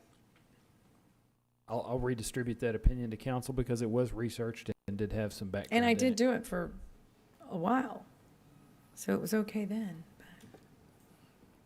Thank you. Anyway, okay, let's see. Mr. Presley, do you have another comment? Yes, go ahead. Yeah, Mayor, wanted to comment. As somebody who was impacted by Resign to Run, and I was, I did a great deal of research, or actually I paid a very highly skilled attorney to do a great deal of research for me. And the Resign to Run law was implemented by the Texas legislature to protect themselves from originally from county commissioners, because county commissioners used to be 2-year terms also.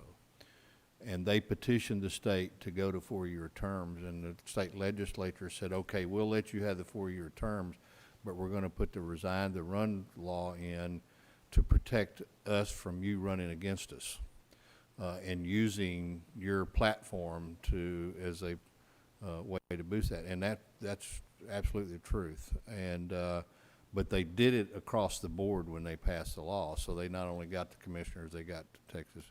So that's kind of how that came in, a little history. And I think I was shocked when I read the part about, we can come into a meeting up here and a majority of the council members can vote me off the council. And I'm not sure that would stand a court challenge because it's very difficult to justify overturning an election in most cases. So I think that's something we absolutely need to change as soon as we possibly can.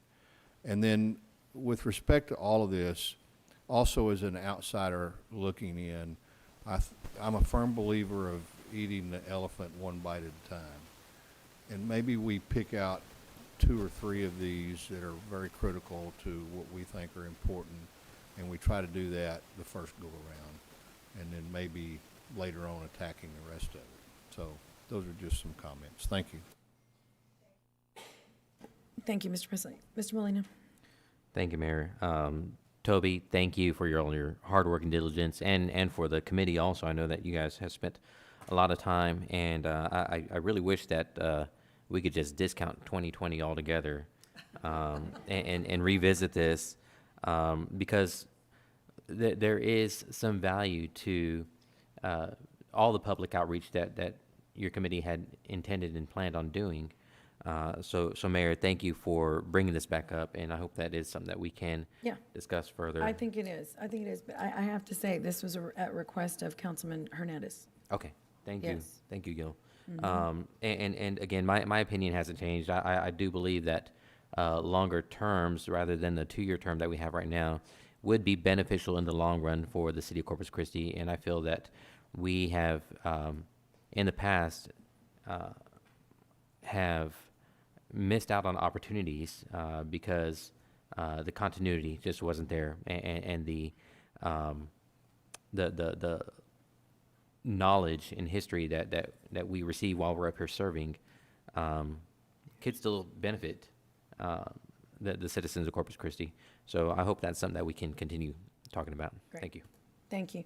So if you'll all email what items are of utmost importance to you, then we'll take it from there. Okay. So Toby, thank you very, very much for your time and your effort here. And absolutely. I'm going to ask you all to fight your hunger pains. We're going to get through 2 more items, and then we'll break for lunch. So and I'm going to skip over really quickly here to the item number 20, ordinance adopting a new Padre Mustang Island Area Development Plan. So I know we have people here or have been.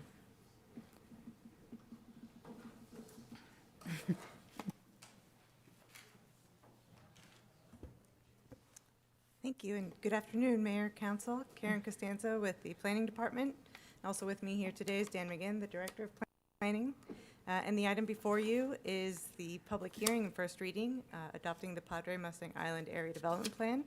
We do have a presentation prepared, but if it is this body's preference, we can go straight to questions and the public hearing.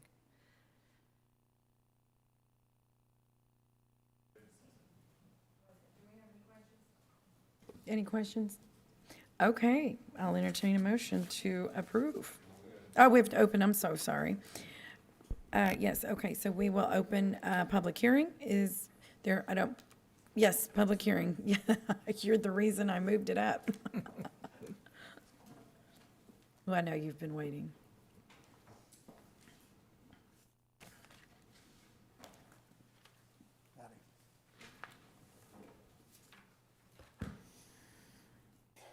Madam Mayor, Councilman, good afternoon. Good afternoon.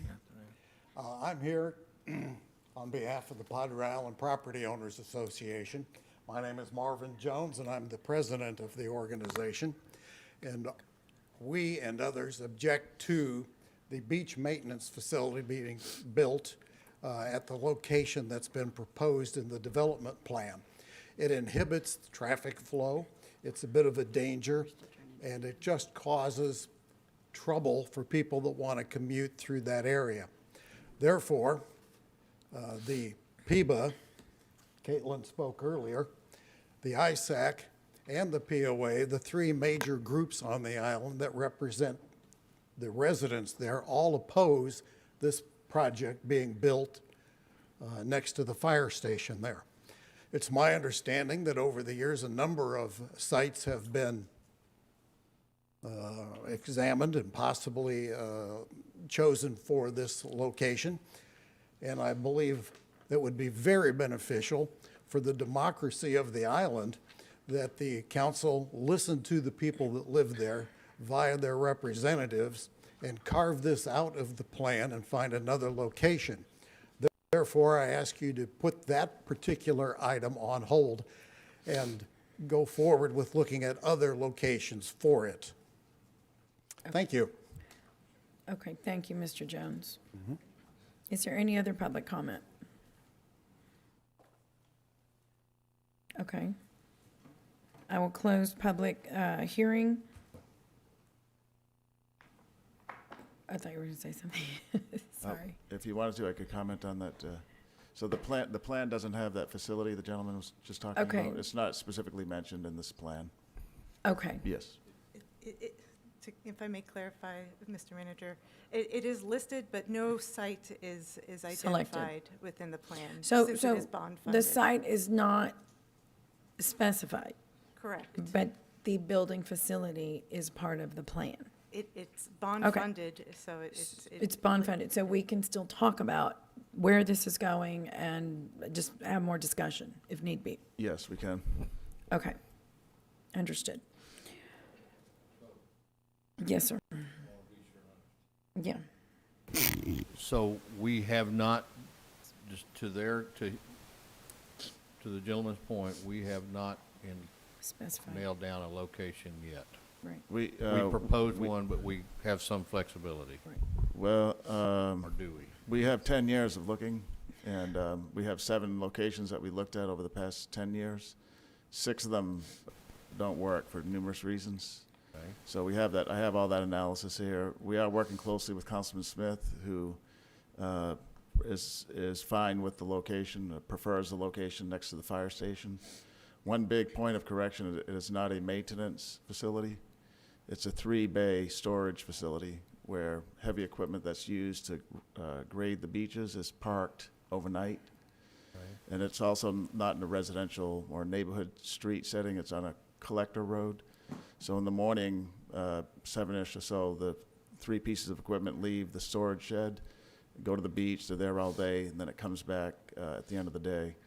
Today, what's happening and what has been happening for the past 10 years is that heavy equipment that's in the hundreds of thousands of dollars per piece is sitting out at the Packery Channel, rusting away. During Hurricane Harvey, all pieces of equipment were damaged because that's a low-lying area.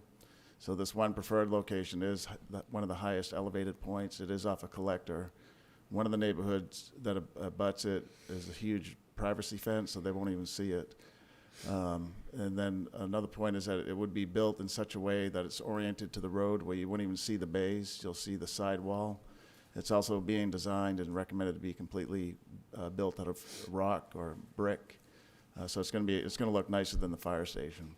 But I think one big, and Neiman Young was down talking to ISAC to help clarify it, but still in terms of inappropriately being used. It's not a maintenance. Some folks think it's a heavy maintenance equipment facility where they'll be changing oil, and it's not that. It's merely a storage facility to get that very expensive equipment out of the salt elements and stored overnight in a safe and secure manner. Well, maybe the key here is we change the name of what we're calling it. Well, we're calling it a storage facility, but unfortunately, others still call it a maintenance facility. So, like I said, Neiman Young met with ISAC about 2-3 weeks ago and clarified that.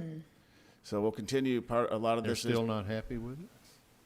right. I mean, Yeah. the They're not. gentleman spoke earlier this morning and said they still didn't like the location. Right. Is there a reason why? Have they given a reason why? They first they think it's going to be a maintenance facility, but we've tried to clarify that with them. And so secondly, what they'll see from right now, which is undeveloped land, and it may be developed one day for residential development. What they'll see is the side of it, which is just brick. You won't even see the bays. Okay. So we've listened to them consistently over the past 10 years. And so we've oriented the building. It's going to look better than what's there today, which is the fire station. Right. It's also the initial design plans was metal, kind of like a clad metal. We've eliminated that for numerous reasons, to include maintenance, but have it being designed in a nice brick. There's not going to be a lot of back and forth when they leave in the morning, before even probably rush hour, and then the only other trip during the day is when they come back to park the equipment at night at the end of the shift. Okay. So there's not a lot of movement back and forth. Have we had an architect or somebody do a drawing so we can show We them? have a drawing, and we showed it to them 2-3 weeks ago. Yeah, Janak is the architect of record. Okay. Okay, could we get that sent to us as well? Yes, yeah, we sure can. Okay. They did send the letter to the mayor and council, and Neiman and I is Neiman there? Yeah, we're working on a response to help clarify some of the issues, and Neiman, as I said, has been down there to the island, speaking with the ISAC. We continue to help educate. I didn't progress forward until Councilman Smith said, you know what, this location's a good one, because he knows he's been looking at the alternate ones, and it's just, if we had more choice, we could potentially evaluate another location to use. And the city already owns this land, I assume. The city owns the land, right? That's another that's another beneficial. We wouldn't have to go out and spend taxpayer money to buy another piece of property. Exactly. But for the purposes of this item, Yeah. the location is not listed in this area development plan. That's To correct. date, we're passing a plan Yeah. that states there is a facility that will be included in the plan. And so if you'll send us that information, Mr. Zanoni, Yes. that'd be great, just so we I have will, it. yeah. And then we will continue forward in one fashion or another. Mr. Lerma. Thank you, Mayor. So, Peter, they're thinking that it's going to be like a yard to fix heavy equipment, and all Yeah. it's gonna do is store 3 vehicles, like Yes. in a garage type of setting. Yes, sir. It's a It's 5,000. not- We're not gonna be fixing anything No, on sir. that property, that type of thing. No, sir. It's I not just wanna being. clarify that. Yes, sir. Thank you for the clarification. It's not being designed, nor is it funded to have that type of auxiliary work Yeah, it's just done in gonna there. be basically like a firehouse that has 3 fire engines that will be coming out and do the job and come back. Exactly, basic- with less okay. noise, no sirens, so. Okay. Okay. No, I just wanted to clarify, make sure that we're not going to do any kind of maintenance on these vehicles No. there. in We the will yard. not be, no, sir. Okay. We take them to the shop to do that. Okay, I'll entertain a motion to approve the ordinance. So moved. Is there Second. Any discussion? All in favor say aye. Aye. Aye. Any opposed say no. No. Who said no? Okay. The motion carries. Okay, we're going to finish item number 19, and then we'll break for lunch. Zoning case number 0221-03, Cardinal Investments and Holdings LLC. Good afternoon, Mayor, Council. Nina Nixon Mendez, Assistant Director, Development Services. The case before you is to rezone a property from the FR, Farm Rural District, to the RS6 PUD, Single Family 6 District with a planned unit development. The purpose is to allow for the construction of a 16-unit, single-family townhome development. The applicant is Cardinal Investments and Holdings, LLC. The property is located east of Ametrine Drive, south of Aquamarine Drive, and north of Slough Road, and is 1.83 acres in size. The property has approximately 240 feet of street frontage along Slough Road, which is designated as a C1 minor collector street, and 325 feet of street frontage along Ametrine Drive, which is also designated as a C1 minor collector. To the north is a single-family residential subdivision zoned RS6. To the south is a single-family residential subdivision zoned RS 4.5. And to the east are a few large tract single-family homes zoned FR, Farm Rural District, and a single-family residential subdivision zoned RS6. To the west is a single-family residential subdivision also zoned RS6. The proposed zoning is consistent with the future land use map. The proposed use of single-family townhomes is consistent with the overall goals and strategies of Plan CC and the Southside Area Development Plan. The rezoning is also compatible with neighboring properties and the general character of the area and does not have a negative impact on the surrounding neighborhood. Surrounding properties have been rezoned within the past decade, indicating a pattern towards higher density single-family residential development. Based on the number of lots, the density of the proposed PUD is 9.3 dwelling units per acre. The range of density for a medium residential use is between 4 and 13 dwelling units per acre. The subject property is located at the intersection of two minor collector streets and can accommodate any kind of minor increase in density. The proposed internal private street will be one-way with 25 feet of pavement width and no on-street parking.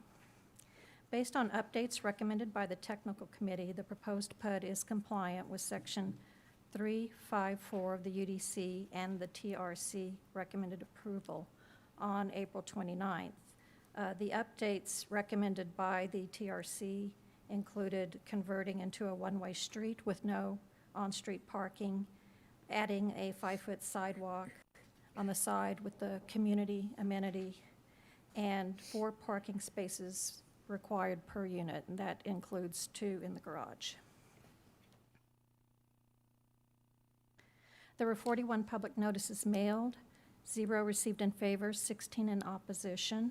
So this is considered a controversial case, and it does require a 3/4 vote of the council. Common comments by the return to notices included concerns related to traffic, noise, property values, and backyard privacy.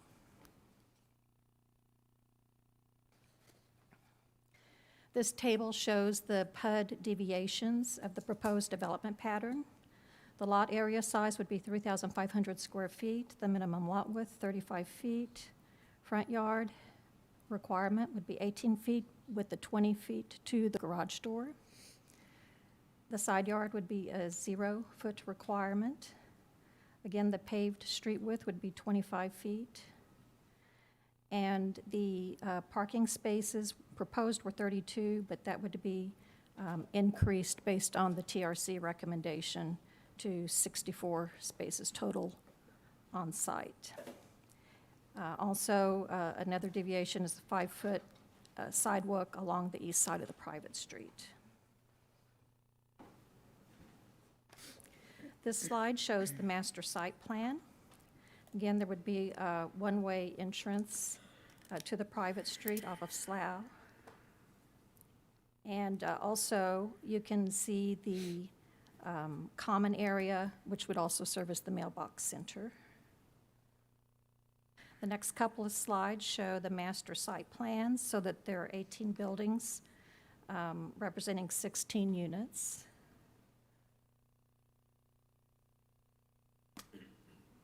Here's another view of the proposed development. Again, this is conceptual rendering.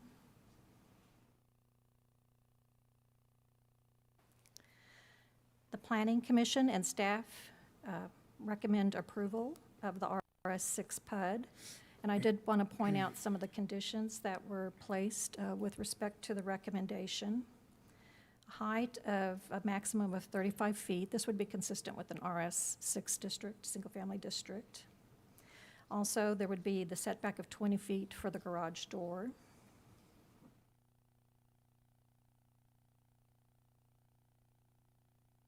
Also, related to the parking, the property must have a minimum of 4 off-street parking spaces. So that would be 2 garage spaces and 2 driveway spaces per unit. Under number 5, private street access. On-street parking is prohibited except for temporary parking in front of Lot 13. This would accommodate the mailbox center.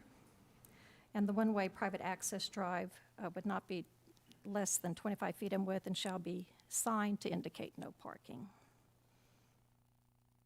That concludes the presentation. I would be glad to address any questions you have. Councilman Pusley.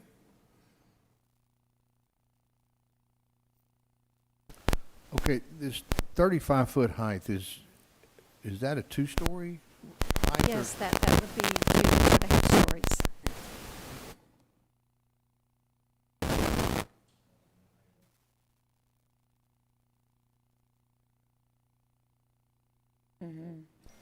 Okay. Yeah. No. Yeah. How's that? Is That's that okay? fine. Okay. So these are going to be 2-story? What is being proposed is 1 story, I believe, but they could go up to 35 feet is You're what going the to have to talk allowance of louder, the ma'am. planning I can't commission. hear you. I'm sorry, I can't. Okay. The planning commission imposed the condition of 35 feet, so that would be up to 2.5 stories. Okay. Well, I think from what I've read, that's one of the biggest problems here is these are going to be 2-story and everything around it is single-story. Okay. And are these going to be eligible for short-term rental? Yes, the PUD document does include the permission for short-term rentals. Okay, very good, thank you.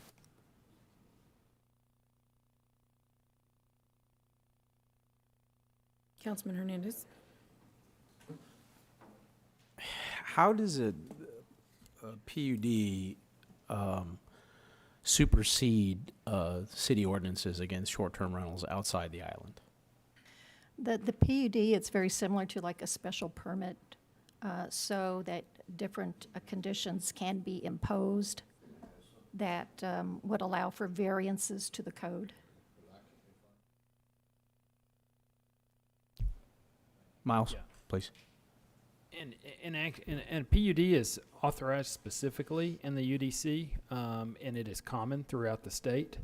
It is in accordance with the general municipal authority to, because it is provided for within the zoning ordinance, you're still acting within the zoning ordinance to accept certain properties from selected provisions of the zoning ordinance. So the PUD is common and is a commonly utilized method to customize zoning restrictions to a particular location. Okay, in looking at the master site plan, which you included in here, I don't see that these are 2-story. Is that Right. incorrect? I didn't see that either. Oh.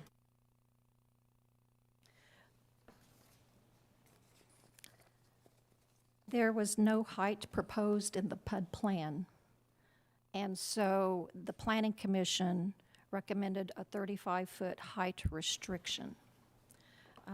So that 35-foot height restriction was acceptable to the applicant. I don't know if the applicant's here today, but that would be about a 2.5-story structure. Now, certainly council, if they wanted to amend any of the PUD provisions, they could do that with their motion to limit it to 1 story if council desired. Okay, so what we have, and you're correct, I was looking reading a lot of the opposition, and unfortunately, a lot of them didn't include why they were opposed. The ones that did include it had to do with traffic, and then the 2-story issue. Right. However, the short-term rental thing is a little concerning. I'm not against short-term rentals, but I don't think we have an ordinance in place to address requirements of what a short-term rental should be like yet. Am I incorrect there?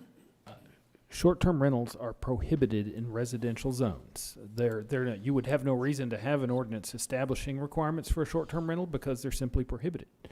However, the prohibition is within the zoning provision of the city code, the UDC, and through the PUD, through a PUD, you're allowed to remove requirements that come from the UDC. Okay, these are some, I think, some real concerns, and this is my district. I would like to make a motion to table until we get some clarification on the short-term rental aspect of this, as well as the height, because the master site plan doesn't show 2-story, but you're allowing it. I don't want to look at one thing and expect something else. So I make a motion to table. Second. Okay. Any other discussion? All in favor say aye. Aye. Thank you. And We did have a public hearing also. I'm sorry. Oh, we that still was need to not have held. that. Okay. Yes, we do. Let's open to, I'll go ahead and open public hearing, and I don't believe the applicant is here. Oh, the applicant is here. Oh. Oh, the Okay. applicant just walked in. Okay, so we are in public hearing, and I'm asking if the applicant would like to come up. We've got some, I don't know if y'all have heard, or would you like to come up? We've got some concerns. Right now, we were going to table. Hi. We were going to table the item because of concerns with the height, being able to have 2 stories and the short-term rental-ish part of it. But I'll go ahead and let the councilman address the. Okay, so you weren't here earlier, so I was I'm like, sorry. Okay, so We took the lunch break and you guys took a shorter one. Okay. Thank you. Well, Thank you. I appreciate you considering it. okay, so we're looking at a couple of things. Obviously, there was a lot of opposition to your proposal. Now, I know we spoke personally about this. Yes. And I didn't have an issue with the way you had set it up, right? Single-story townhomes. Yes, But there was no discussion of short-term rentals. And Right. that's a huge issue, especially in neighborhoods. And we don't have any kind of ordinance talking about short-term rentals and what would be required for, noise restrictions, parking, those kind of things. Because right now, as it stands, our ordinance prohibits any short-term rentals within a residential neighborhood. Correct. So it's kind of like giving you permission to have a short-term rental without having any rules behind it. So can you give us a kind of an idea of what your intention is? This is I don't know if you were privy to see the presentation that Mr. Demas put together. And I thought he might be here. And so you didn't get a chance to see any of the renditions, any of the plans or any of that. Was that? We did get the master site plan with the renditions, and that's why we said it all looked like 1-story townhomes. Correct. But in the zoning for the PUD, it allows for 2-story. That's correct. So that's why there was confusion there. Right. Well, right now, as it stands, we're looking at 1 stories on the units themselves, and these are all individual units that will be sold. It's not short-term rentals. These will be just like they're townhomes. They're what we call Italian villas. It's a pretty unique little project. It's going to be really nice for the area. It's a gated community. It's going to be gated. We have 2 entrances, one coming in from the Slough and the other one coming in from the exit from Ametrine. It's a project we've been working on for almost 2.5 years with the development services, and it's been a long time getting to where we are today. But it's a project that will be sold to individuals.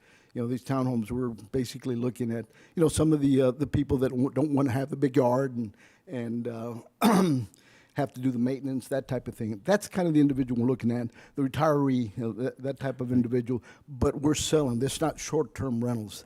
That's not our idea at all. So I want to kind of clear. This is not unique to district. I mean, there are other, I can think of one that's right off of Yorktown, right next to Luther Jones Elementary. Yep. Has a similar kind of setup. There's one on Lipes behind Value Bank. Right. There's a lot of these projects in there. I don't have a problem with the project. Right. I think, would you be okay, and I'm asking you if we would limit the height restriction so it's not 2-story, and then also not allow for short-term rentals within the zoning? Yeah, I think we'd be okay with that, guys. Yeah, our intention was never for short-term rentals. Okay. It was for selling. So if I could rescind Wanna the withdraw your motion motion? to table, and if we could take a Okay.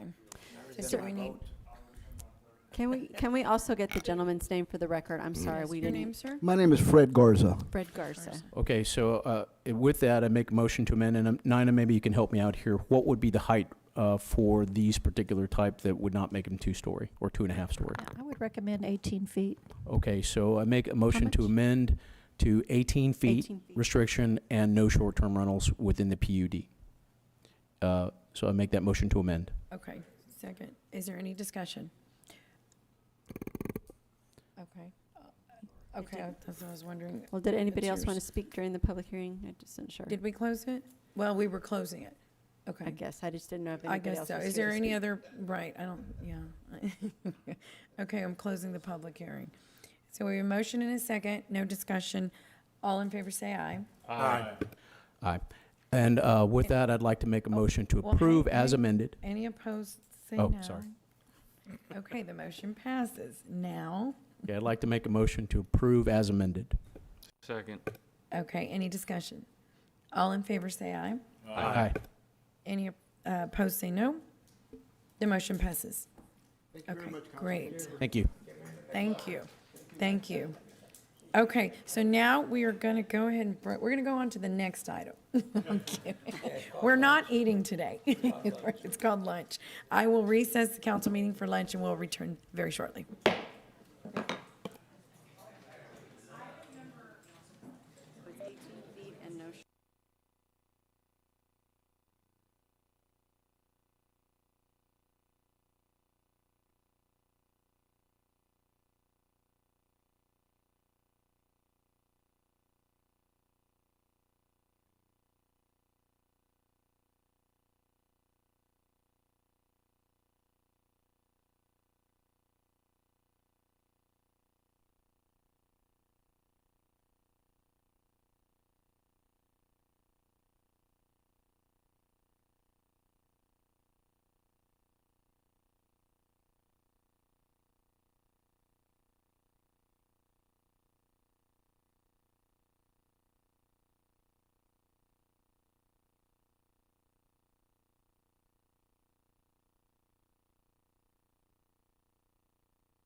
Yes, we do.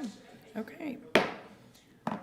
I am reconvening our meeting now.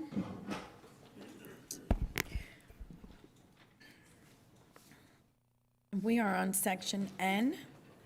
Are we on section N? Which one? Yes, okay. Section N, individual consideration items, number 21.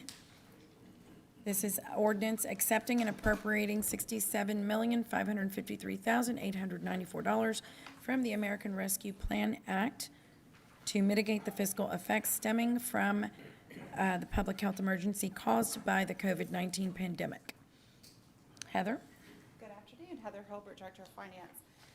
So this is the appropriation of the funds from the American Rescue Act, or ARPA.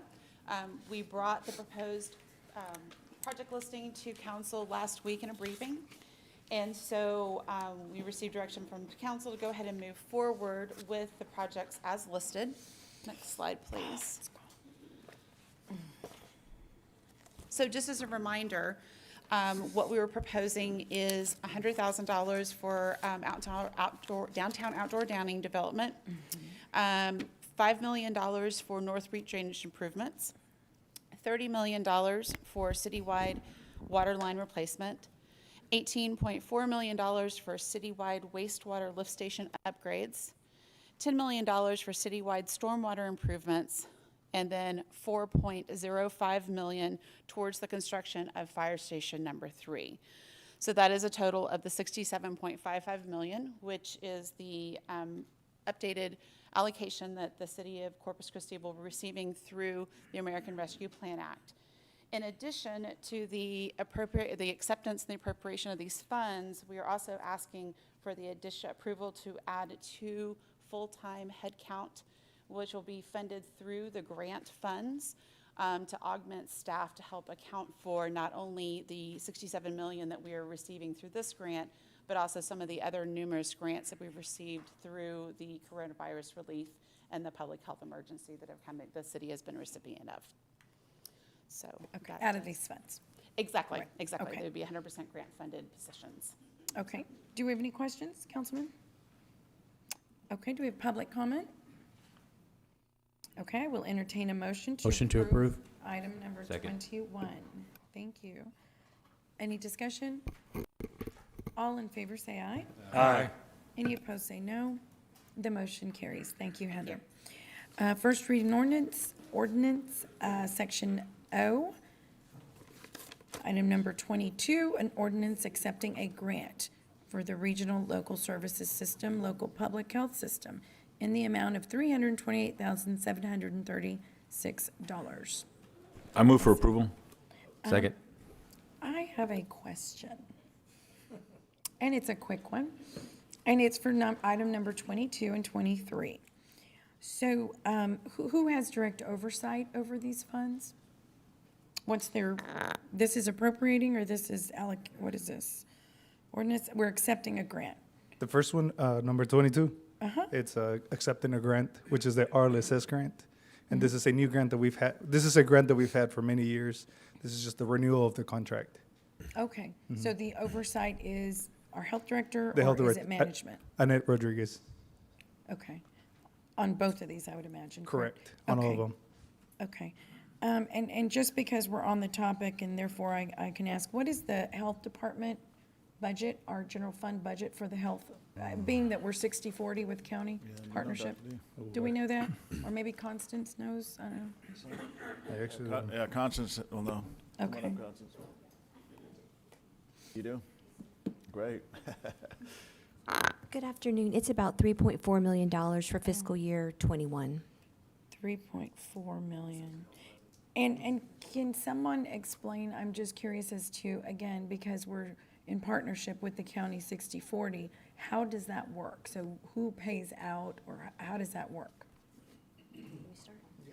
So I'll go back just a little bit. So back in the 80s, I think it was the mid-80s, Nueces County and the city of Corpus Christi entered into an agreement to create the health district.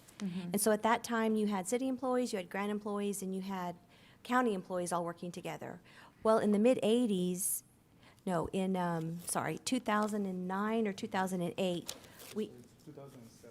2007, we entered into a memorandum of understanding with Nueces County, whereby all of the employees working at the county, working at the health department, were health district employees. So they fell under the City of Corpus Christi's comp plan, vacation, everything like that. Also included in that was that the city would purchase everything for the health district, whether it was paid for by the county or by the city. And so, since then, I think we got one additional person to help purchasing do all those purchases. And so at the end of the month then, the city has to bill the county for reimbursement for that. And so the finance department sends out a statement every month, and then they have to reconcile that. And so we receive the payment from the county for their share of the health department. On a monthly basis? Yes, ma'am. So we're paying, and then we get reimbursed? Correct, yes. Okay.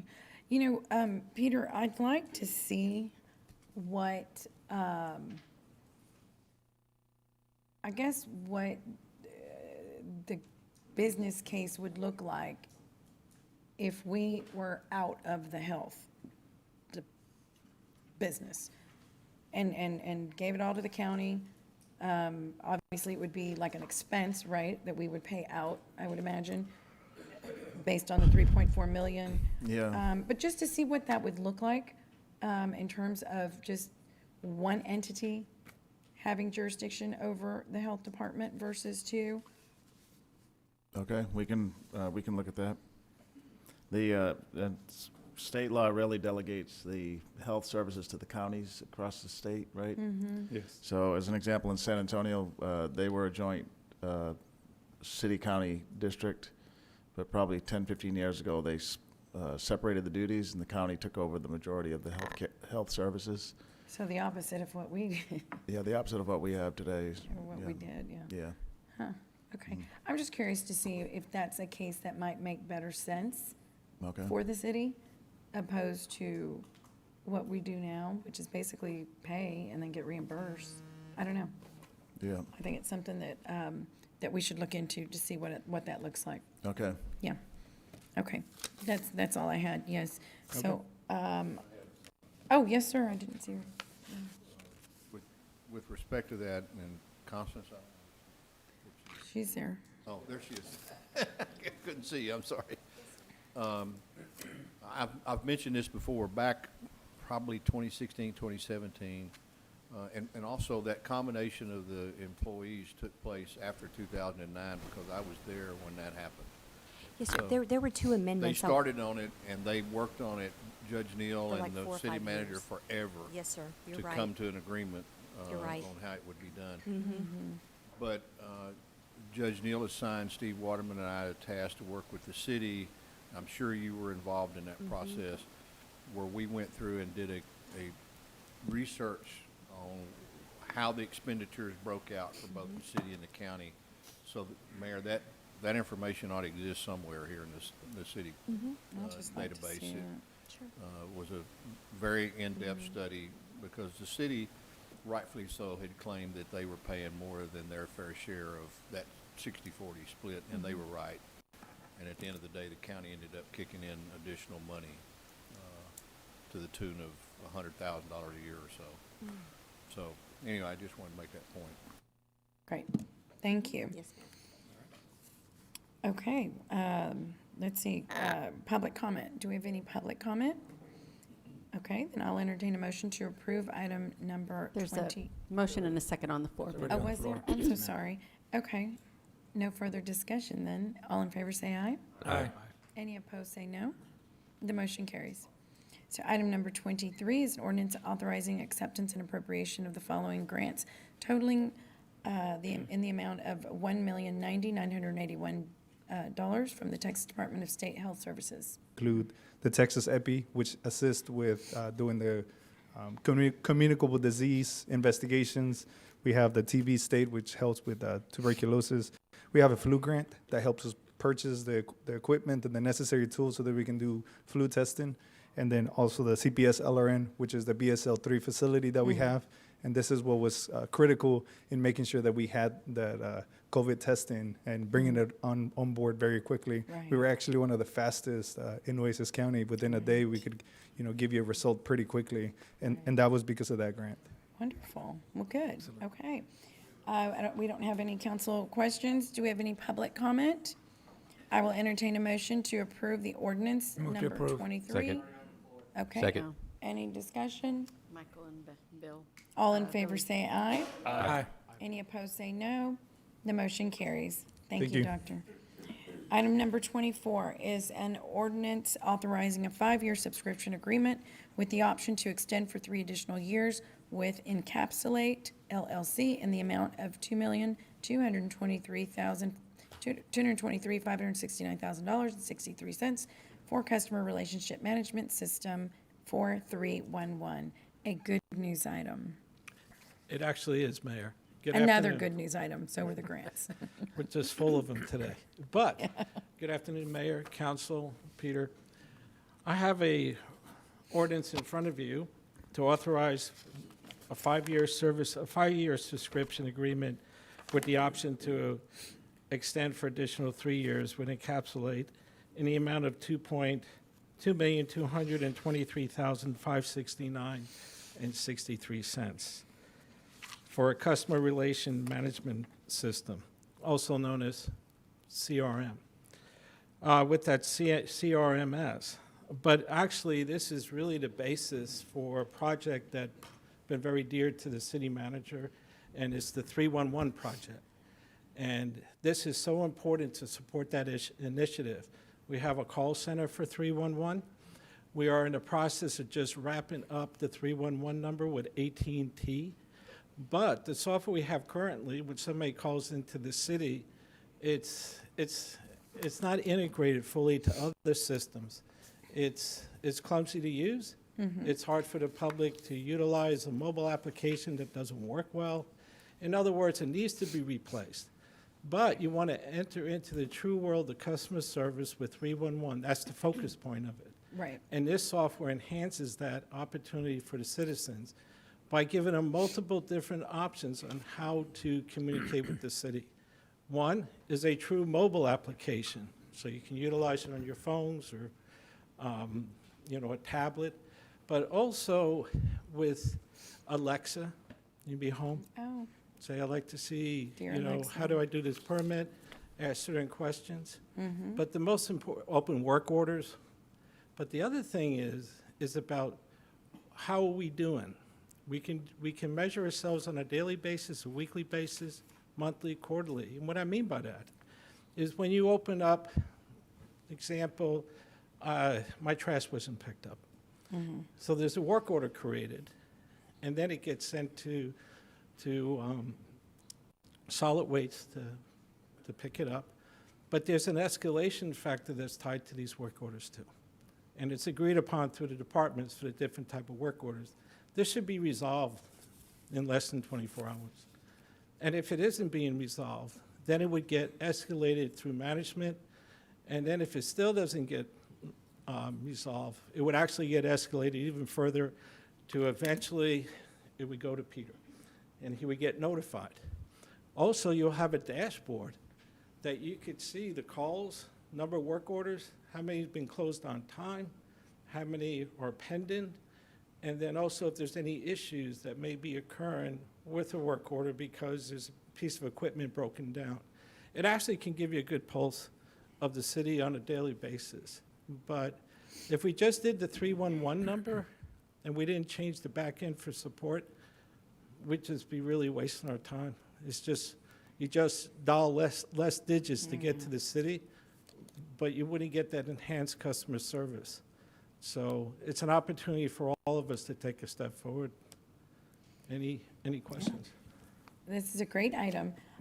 So literally, anyone for just about any reason can just dial 311 and put in your, whatever it is, they'll be able to address the issue, correct? Yeah, that number's not live yet, though. AT&T, Right. I think by the end of this month, Peter, you were saying? Yes, it's been a long So process. we'll have a media event with the mayor and council, because Yes, this is a great. big deal. I've It been is. asking for it for 2 years that I've been Right. here. Most cities in Texas have that. Well, yeah, it's a best practice, Right, and this is so- about customer service. Yeah.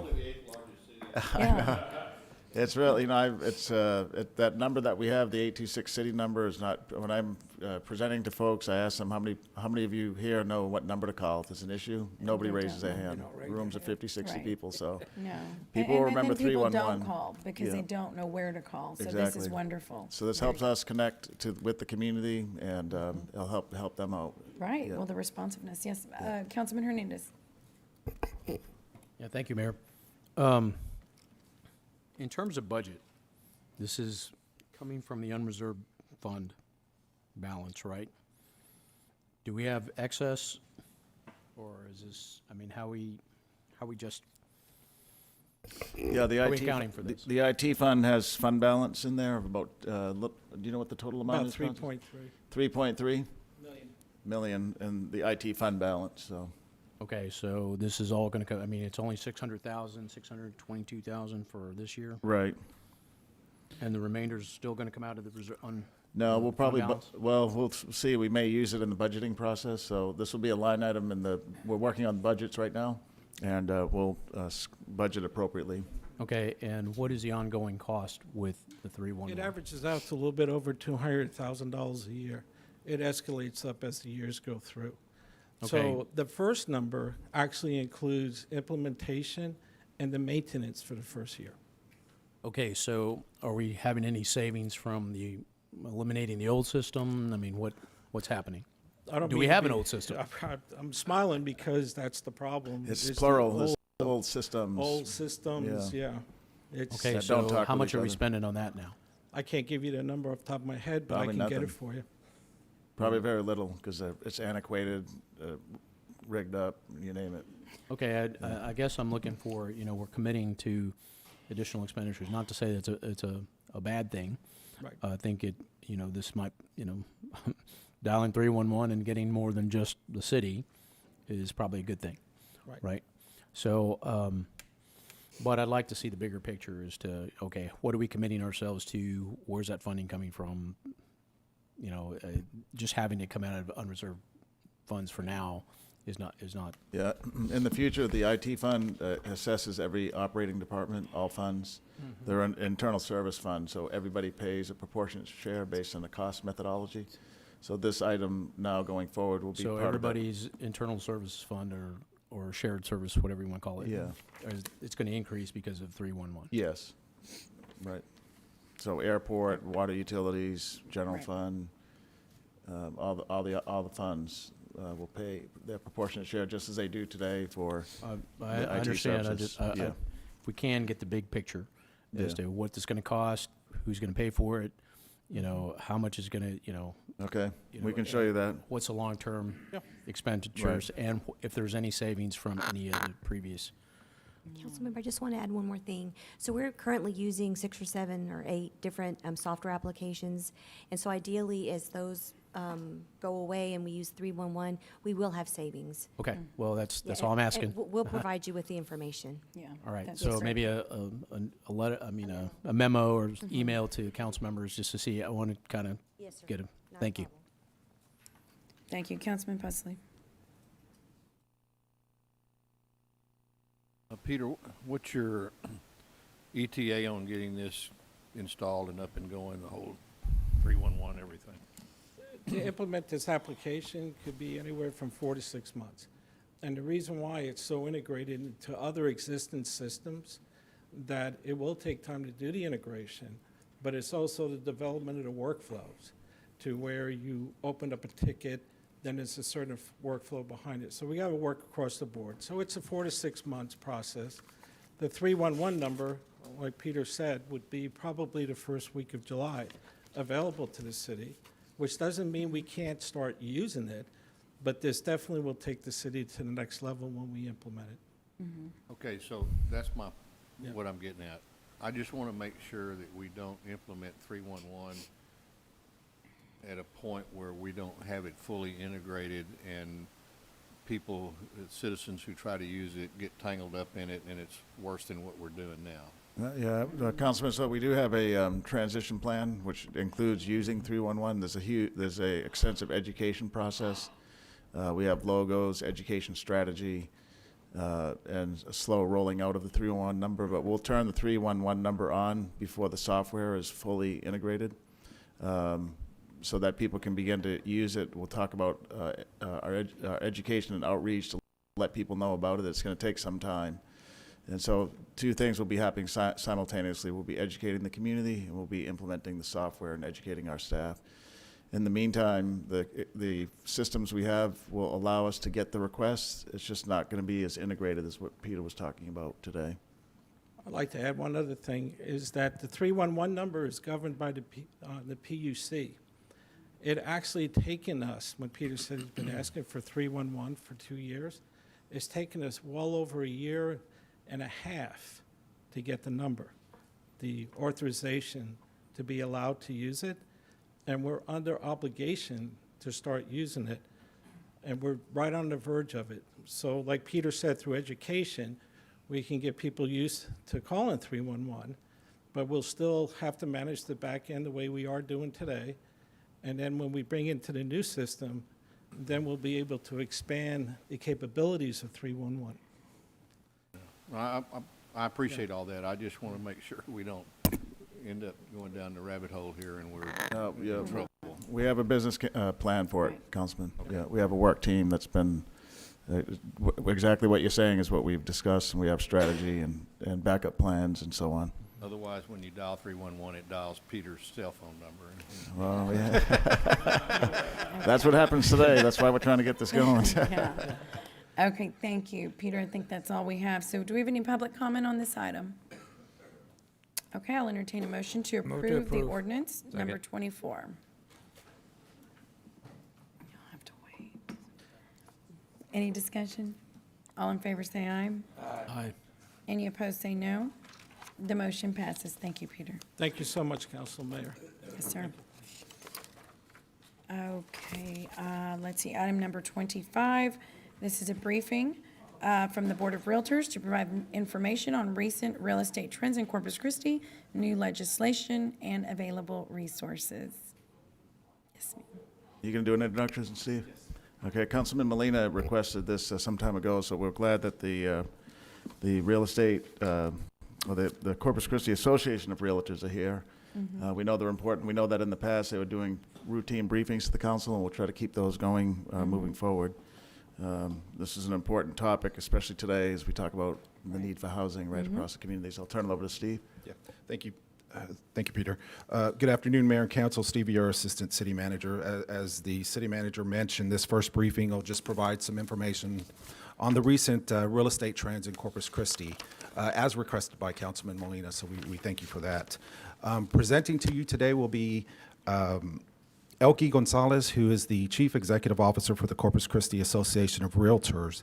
Elke is new to Corpus Christi, and so we're excited to have her and her family join our community. So with that, I'll allow Elke to jump in here and present.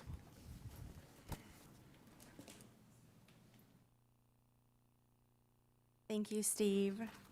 Good afternoon, everyone. It's so nice to see some familiar faces. Even though they were through Zoom, I did have the opportunity to meet Mayor Guajardo last week in an event at a luncheon, so thank you. I'm glad to be here. There are some key takeaways that I want to just let you all sit with. One is that we want to serve as a partner and resource to this council, and that we want to work cohesively with you to advocate for policy that promotes growth and development in the Coastal Bend area. And a big takeaway is that the real estate industry produced $1 billion as an industry in 2020. So those are just some ideas and some statistics that I wanted to share with you. And so I don't think my presentation is up here yet, so It'll be up in just a moment, Okay, ma'am. I apologize. perfect. So I will just keep going, if that's okay. All right. So the mission of the Corpus Christi Association of Realtors is to enhance member professionalism, and we do that by making sure that our members, our realtor members, have access to quality education. They want to be the trusted resource in the community. And then, of course, we are all about property rights and protecting those rights. There is an R in Realtor. And so at the national level, we have run a number of campaigns on who we are as an organization. And so as the Corpus Christi Association, we are a member of the Texas Association of Realtors and the National Association of Realtors. And at the National Association of Realtors, we're about 1.4 million realtors strong. At the state level, we're well over 130,000 realtors strong. And so that is a big voice on Capitol Hill. And so when we speak, they do hear us, and they do hopefully listen to advocate for the things that we believe in to serve the community. A thing to note is that realtors are different than real estate agents. A realtor will hold themselves to a higher standard because they do abide by a code of ethics, which means that they have a fiduciary responsibility to their clients. They are to serve their clients in their best capacity and always look to them to see what needs they can serve that will always benefit that client. And so they do have a fiduciary responsibility, again, to serve their clients in the best manner. At the local level, the Corpus Christi Association of Realtors represents about 1,600 realtor members. And at the local level, we're charged with working with local organizations to promote and advocate for realtor issues. And CCRA was founded in 1925, so we've been advocating for homeowner rights for about 95 years and promoting the dream of home ownership for about that time as well. Still no presentation, but I'll keep going. And then you do also have a copy of the presentation in front of you as well, so if you'd like to follow along that way, perfect. Okay. So I am now on the annual price trend for all homes, that slide. And so just some items to note is that prior to 2019, the median home price in the Coastal Bend area was under $200,000. We go to 2020, and you'll see that that home price has now increased to $217,000.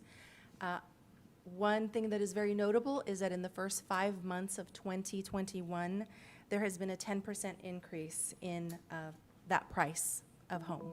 What was the second one? Okay. The second one is $234,000. 234. Yes, so we went from 217 from 2020 to 234.5 in the first 5 months of 2021. Wow. So a 10% increase in the first 5 months of this year.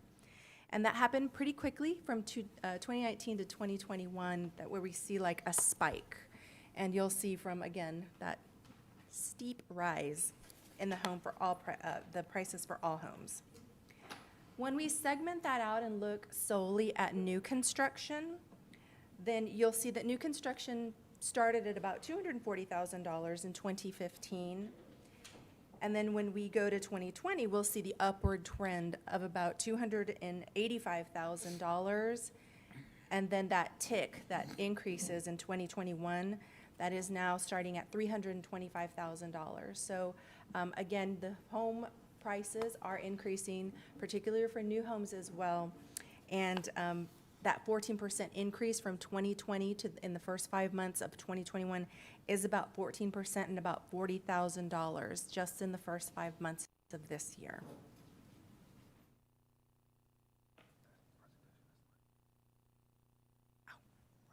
Here? Okay, thank you. All right.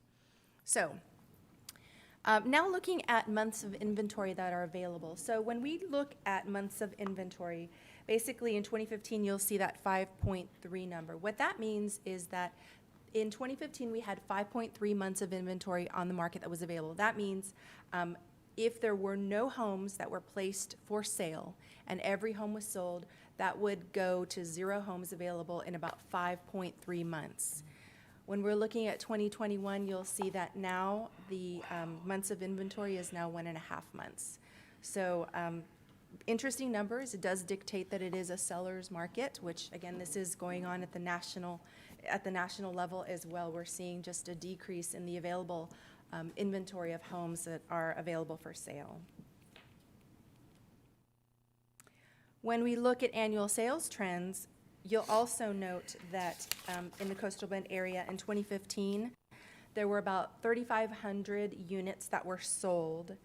And then when we jump to 2021, you've seen a 28% increase in those sales just over the past 6 years. So more homes being sold, But you'll notice from 2021 that line did not move very much because, again, there is limited inventory that's available to sell.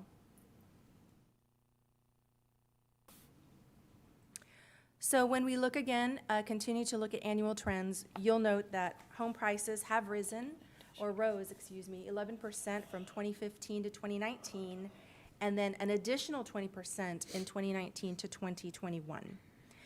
New construction continues to be more and more expensive, and what that means is that the dream of home ownership is kind of being, it's eluding those that are within the median household income.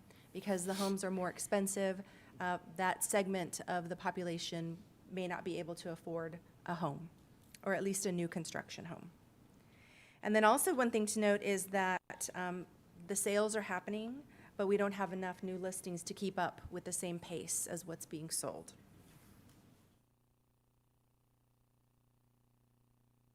So as I mentioned earlier, we are a part of the Texas Association of Realtors and National Association of Realtors.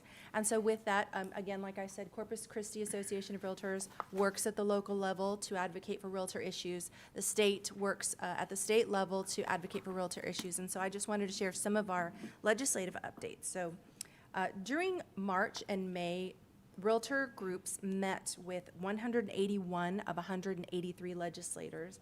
They were all through Zoom. We all sat in on those calls, and we had our government affairs teams that advocated for what we believed in and backed the legislation that was up for review. Some of the things that were really important that were discussed about, and actually there's going to be legislation that's passed around this, is the removal of discriminatory language in deeds.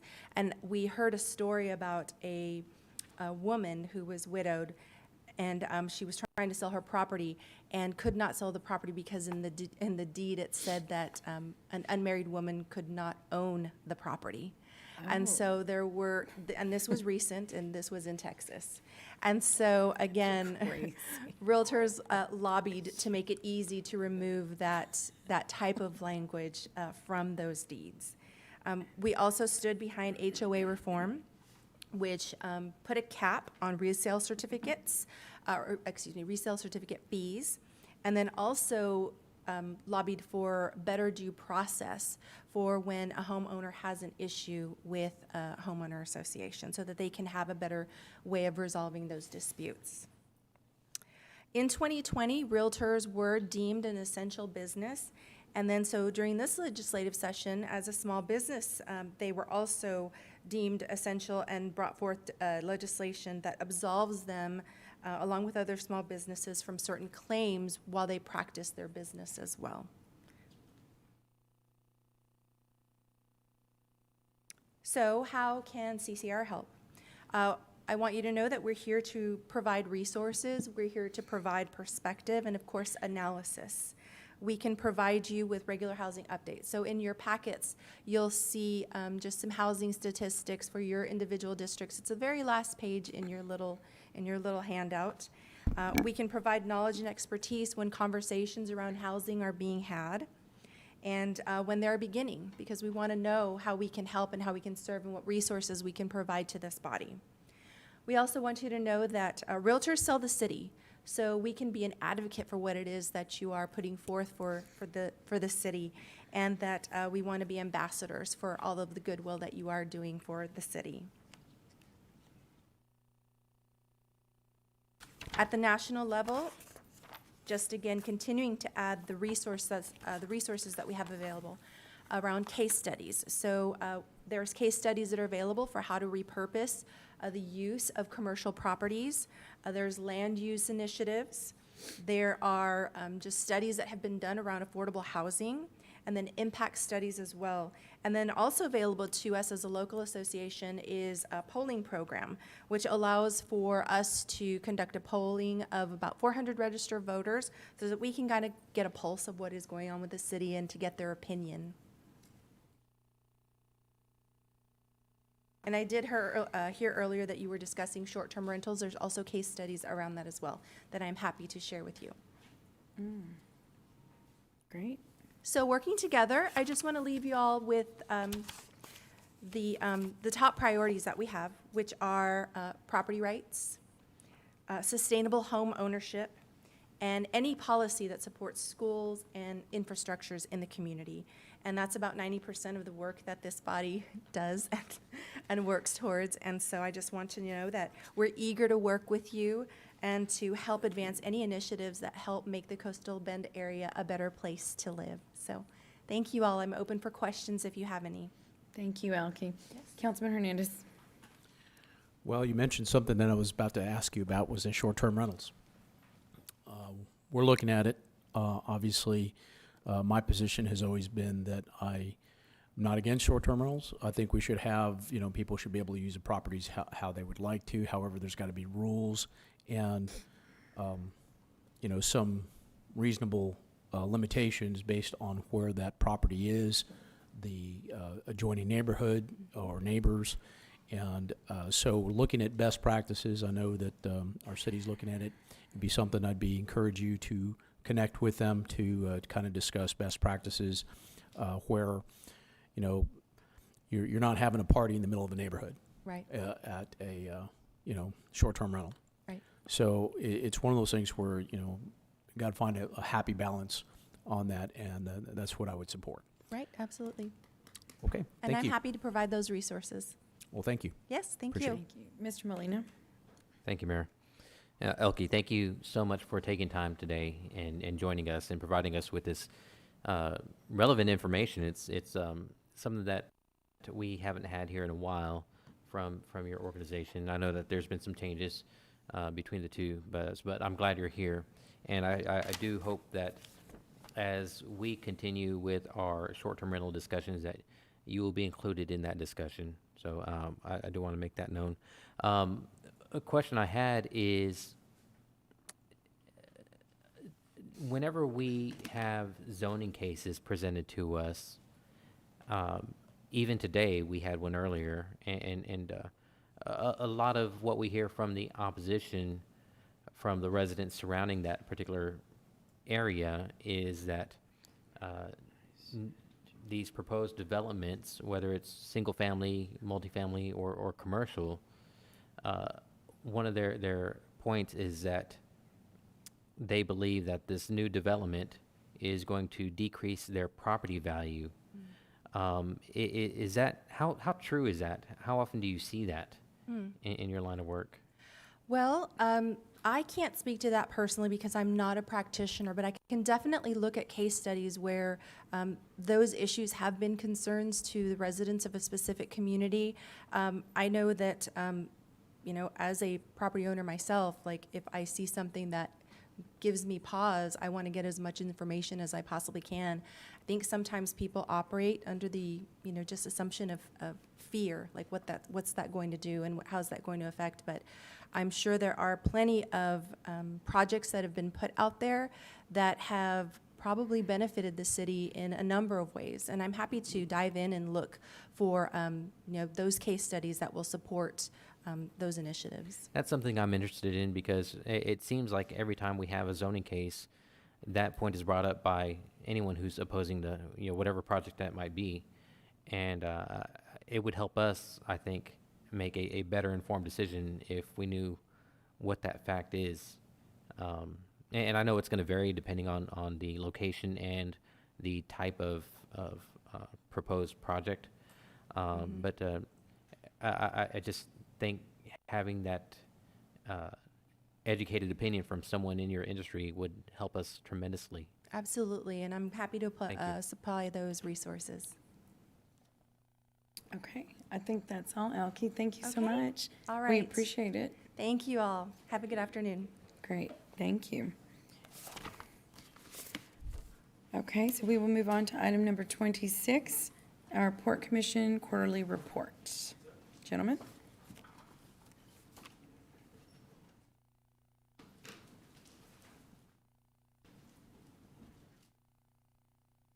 Hey, Peter. Good, how are you? I'm good right now, thank you.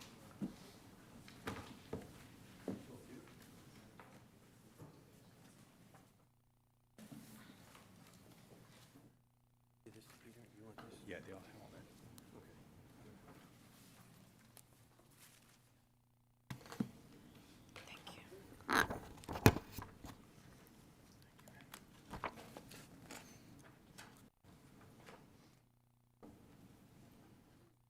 Do we have Commissioner Engel? We on? do. I believe he's online. Okay. David? I'm here. Can you hear me? Yes. Barely, but. Commissioner, can you hear us? Clear. Yes. We can barely hear him. Testing. 1, 2, 3. Yeah, we could barely hear you. It's faint there, but give you some time to correct that, because what I'll do is, Madam Mayor and councilman, we're going to go ahead and we prepared a brief presentation over just some highlights. I'm going to, Commissioner Ahuja will take that. I will then step in and visit with you about just some of the items April through June, which we've approved as a commission and discussed as a long-range planning committee. And then David will present the financials and the strength of the port right now, if that's okay with you. Yes, that's fine. Thank you. Madam Mayor, Councilman, can you hear me okay? Thanks again for having us. I like the fact that we're here, second time in 3 months, and the lines of communications are open. We're always open for you guys. And by the way, congratulations on the way you guys are running the city. I hear lots of good things out there. As far as port's concerned, we've been busy. We've been very busy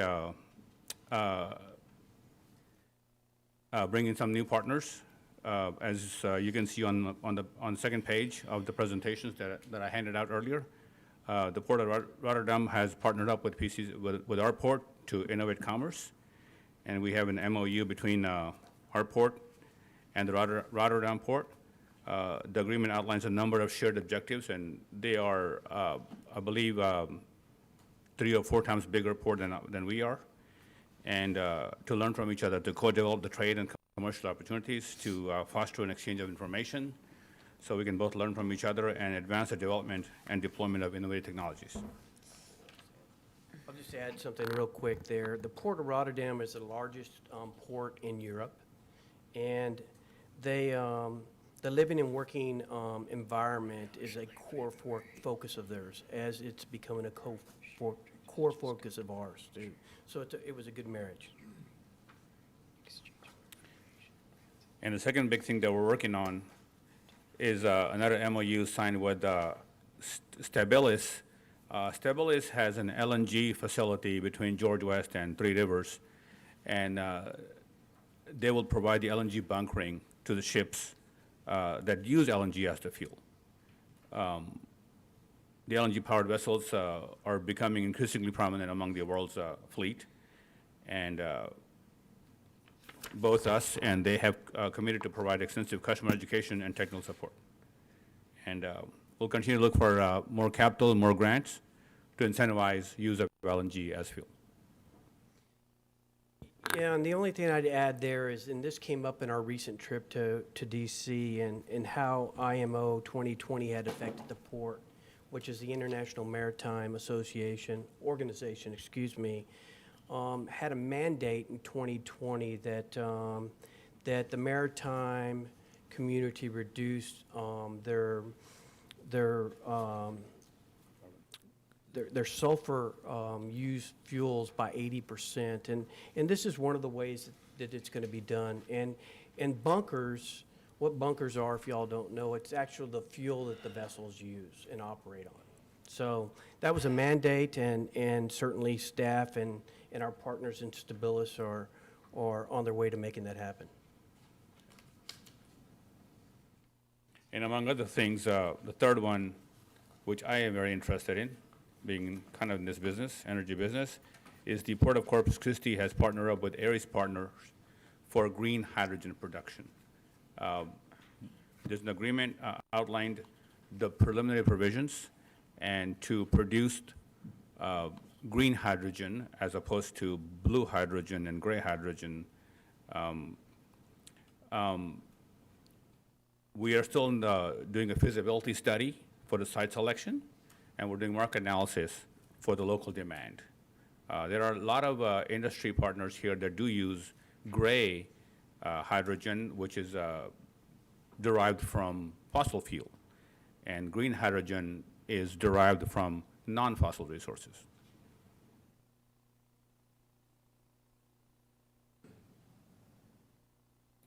Go ahead and say next slide if you'd like to advance the slides, gentlemen.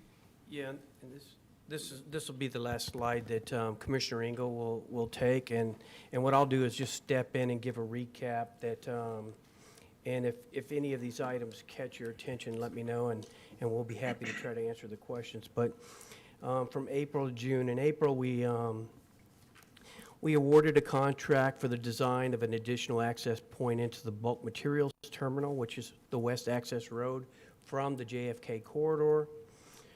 We awarded a construction contract for the Rincon Road Improvement Project. That would include rehabilitation of the Rincon Road, lighting, ditch grading, and that's a very frequently used road, and now we're extending that to the Joe Fulton corridor. We awarded a construction contract for the new 20-inch water line for the Nueces County Water District. That's part of our channel improvement project, and that was a pipeline that needed to be actually relocated. They are now putting in a new pipeline that it had to be relocated because of the depth of the channel. We improved an interagency agreement with the TCEQ to conduct a pilot study to reduce emissions from vessels at berth at Avery Point Terminal, which consists of 3 different docks. We applied for a $4.6 million grant through the Homeland Security Preparedness Fiscal Year 2021 Port Security Grant Program for 5 different security projects. And we finalized the licensing and approval of licenses for vessel agents. So when cargo comes into the United States, it has representation and comes into our port, but the vessels themselves have representation too, which are called vessel agents, and they take care of the pilots, the Coast Guard, CBP questions and what have you. So now the Port of Corpus Christi is making sure that all their vessel agents are licensed. In May, we applied for a $41 million grant with U.S. Department of Transportation Port Infrastructure Program for enhanced Avery Point Terminal redevelopment. That was phase 2 of an old dock, number 4. We were previously awarded just shy of an $18 million grant for phase 1. We applied for a $7 million grant with U.S. Department of Transportation, Rebuilding America Infrastructure with Sustainability and Equality, the RAISE grant program, and that's for rail safety improvements, and that's for additional trackage between the Joe Fulton corridor and also the channel there. So it's additional, I think, up to 4 tracks, and then certainly signals and what have you.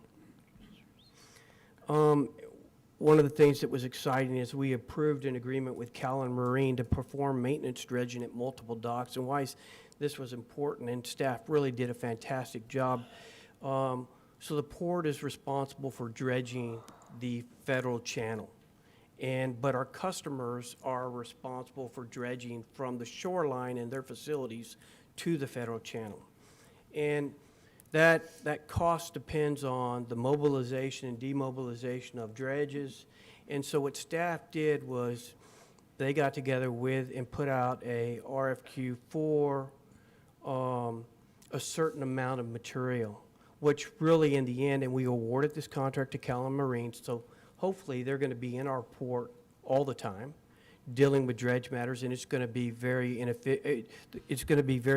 cost efficient for our customers. So that was really exciting. And we approved upgrades in May to our port control system, our harbor maintenance, harbor master's office. In June,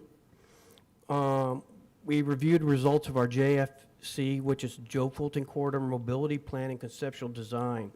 You know, approximately 5,000 vehicles travel over the Joe Fulton Corridor on a daily basis. So what we're looking at, and then in addition to our ag movements have picked up, our bulk material truckloads have picked up. So we're looking at more safety issues, whether it's where we did install staging lanes but there's some issues there. So we're really looking at the safety of that Joe Fulton corridor and looking at a new conceptual design.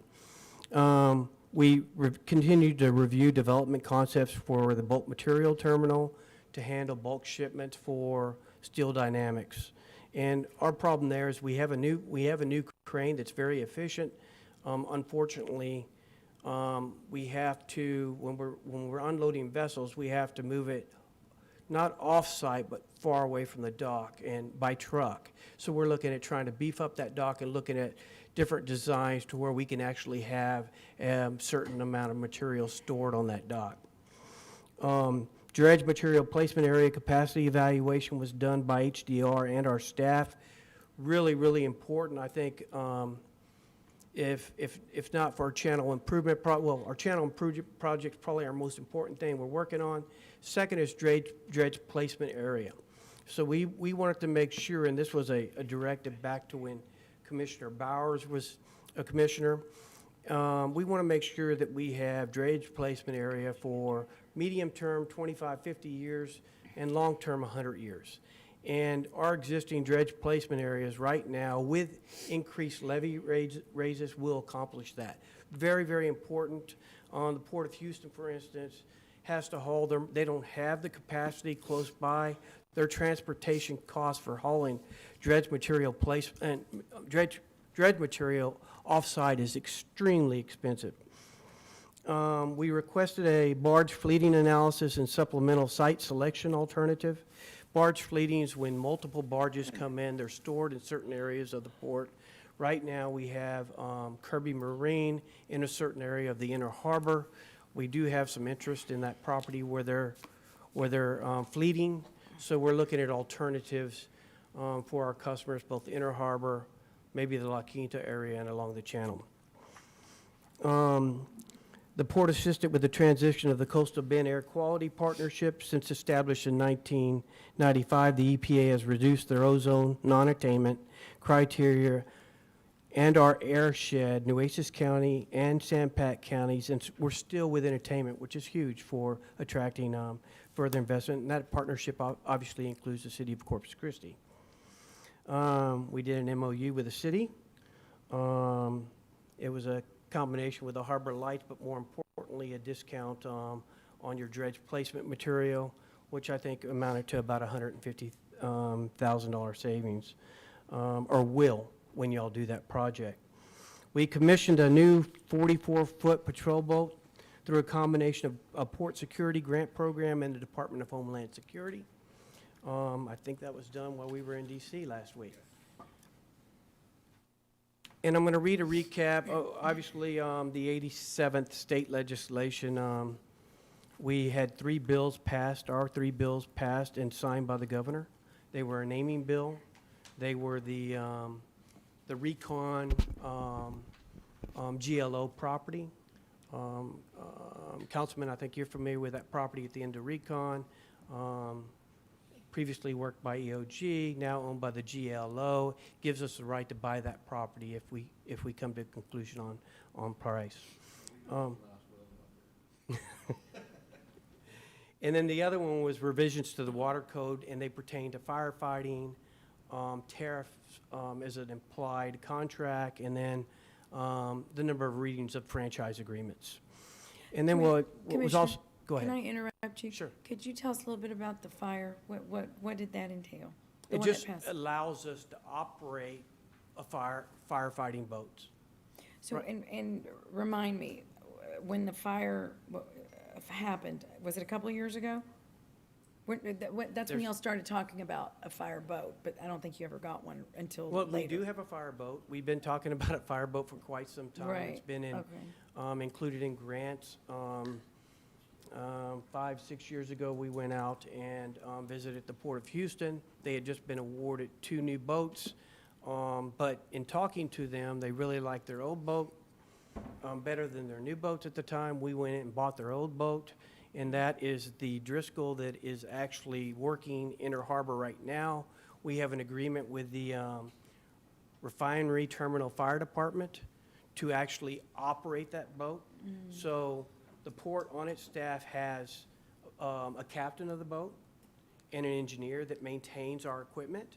But any firefighting arrangement is through the RFTC right now. And that's the way we're leaning. We're not leaning to get into the firefighting business. It'll be through a contract with specialists like the RFTC. But the legislation allowed you To operate it if we want to, yes. I see, okay. Yes, and that was legislation that was done for all ports in Texas. Okay.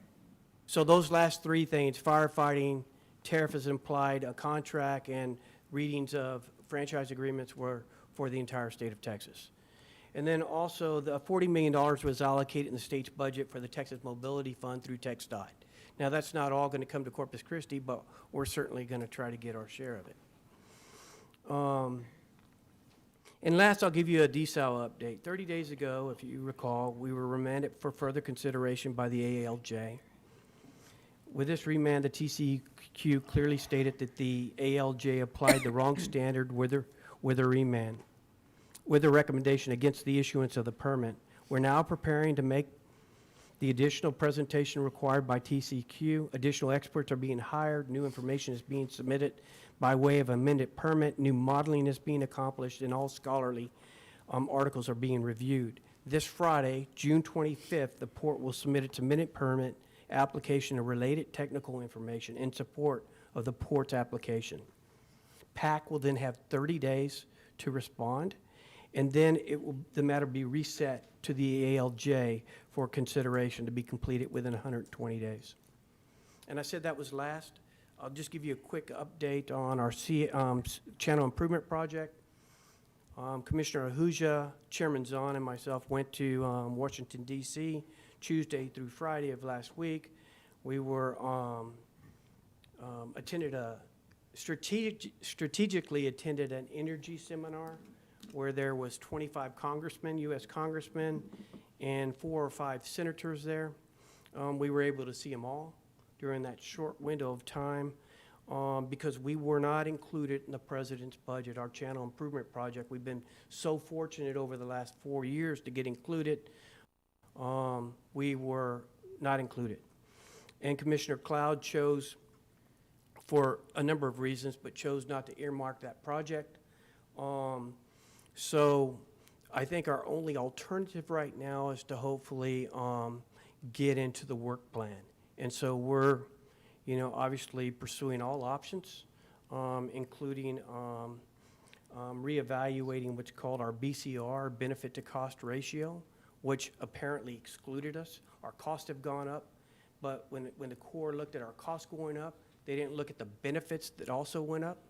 So we have some work to do, but we're very hopeful that with hard work that we'll get in the work plan. And with that, I'll turn it over to Commissioner Engel. You told me to give you a heads up on the executive summary of Q1. Can you hear me? Yes, sir. Yes. Okay, well, first of all, I'm sorry I'm not there in person, but thank you for technology. I'm here virtually. The port financially is in very good shape, thanks to our customers' continued increasing volumes. The good news is this past year, 2020 was significantly higher than 2019. And 2021, though it's a little less than what we were doing in 2020, it's still significantly higher than 2019. And we've also seen an uptick in some of the diversification that the port customers have, including the increase in rail cars that's mostly attributed to grain and agricultural products, which basically almost went away last year. So the port is strong financially. It is our goal to keep it strong financially. We have about $300 million in cash, but we also have about $300 million in debt. We're holding that money for future capital expenditures, and we're hoping that the federal government will come through with their remaining portion, which I believe is around $155 million that they still will have to pay towards the deepening and widening, which is, again, our #1 strategic priority. But if for some reason they don't, the port will step up because our #1 goal, no matter what, is to finish that project. And I'm open for any questions, as I'm sure Commissioner Valls and Commissioner Ahuja is too. So with that, Rick, I'll turn it back over to you. Okay, thank you. We'll just edit that part that the port will step up. Edit that out of the presentation so the Corps doesn't hear that. Hopefully, we won't have to. Councilman, Mayor, any questions? Has Councilman Hernandez. It's unfortunate that the Biden administration decided not to put it in their budget. One can only assume that they're hostile towards oil and gas, and since we are the largest port in terms of tonnage regarding oil and gas, do you see that as continuing to be hostile towards the port of Corpus Christi from the Biden administration? You know, we have a handout from the Corps that, believe it or not, when Chairman Zahn made a presentation at this last seminar, the senators didn't know about it. The U.S. congressmen didn't know about it.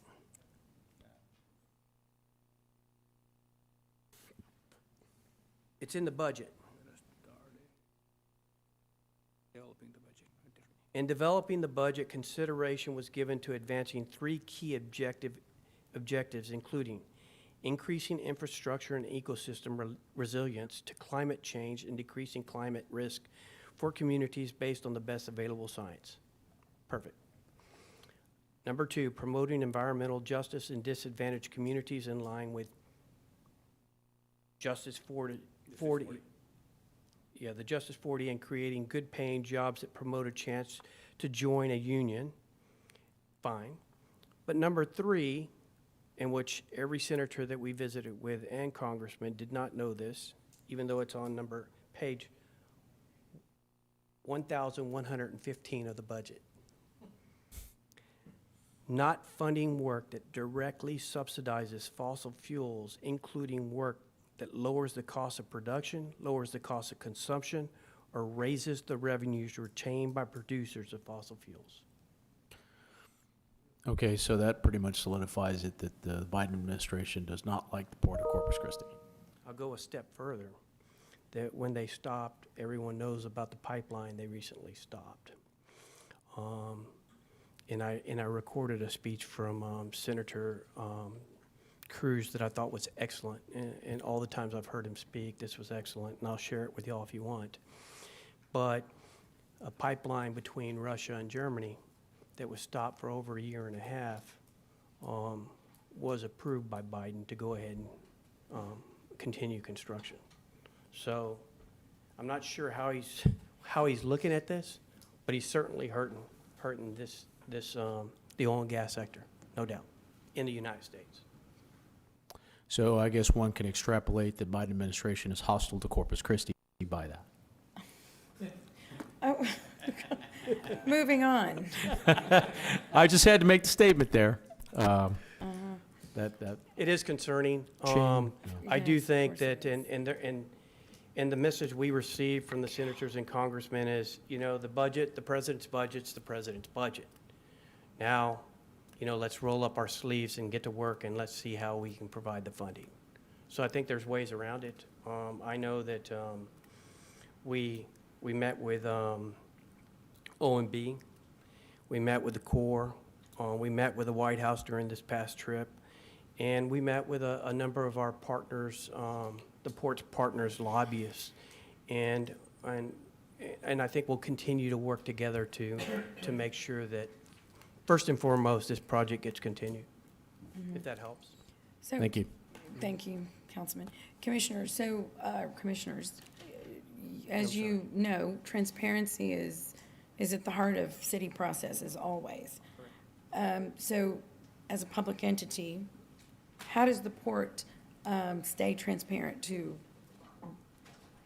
the constituency?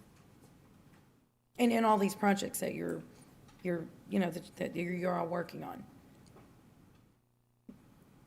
Do you have town halls? I mean, what do you, how do the people, how does the people know what we're doing? And I can actually, get the right answer from Omar, but we do have town halls.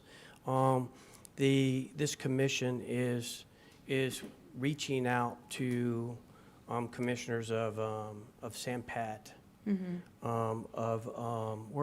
where we were hearing the most concerns with Sampat County. So we've reached out to the judge of San Patricio County recently and steadily.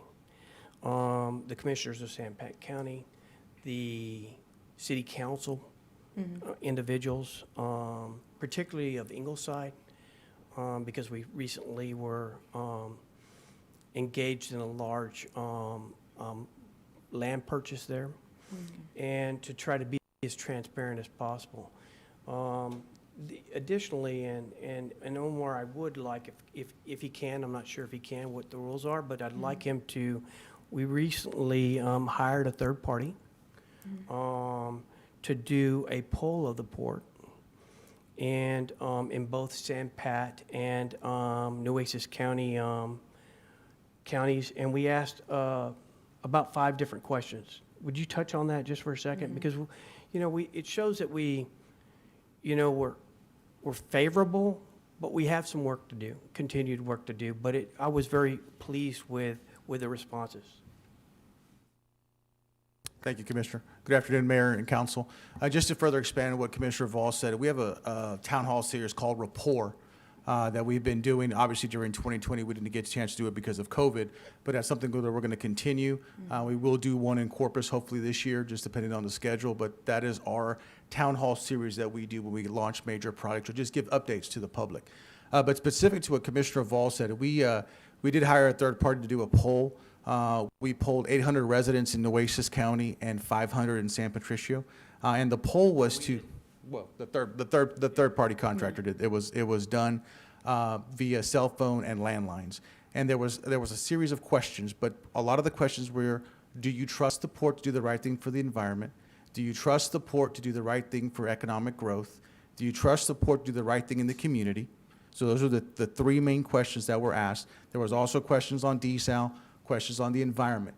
But when it came to trusting the port, over 70% of the respondents came back that they do trust the port. So it was a very positive report. It was given at the last commission meeting. I will furnish each one of you a copy so that you have it. So I will get that to you email here shortly. But it was a very, very positive in the fact that folks in this community and in San Patricio County do trust the port to do the right thing, again, for the environment, job creation, and for the community. And they were in support of desal. Yes, there was an overwhelming support of desal, both in San Patricio County and Nueces County. And the question was posed: do you support desal for industrial use? For that, the water for desal will be used for our industrial customers. That was the question. By the port. Yes, just desal in general. Just in general. Right, It didn't in say general. that the port would run it or the Right. port's permit. Just in general. Right. So I'll get you that report with That the would be summary. great. We'll get that to you. That would be nice, yes, thank you. And last question, does the port intend to build green energy or stay focused on oil and gas? Well, I don't know that the port, and that was a presentation given by Commissioner Ahuja. I'm not sure that the port intends to do anything with regards to energy, except we did enter into an agreement with Aries. They are in a feasibility study period to, first of all, green energy is expensive. It's double the cost of blue and obviously more expensive than gray. Well, I'm talking hydrogen, I'm sorry. Yeah. I apologize. Green energy. In particular, what part of it? I mean, we are not going to get into, the port doesn't get into it. We encourage our clients to be as green as possible. And I think port utilizes, right, Omar? Port utilizes 100% of renewables. Yes. Yeah, Only since 2017, the port, yeah. Okay. Councilman Pusa?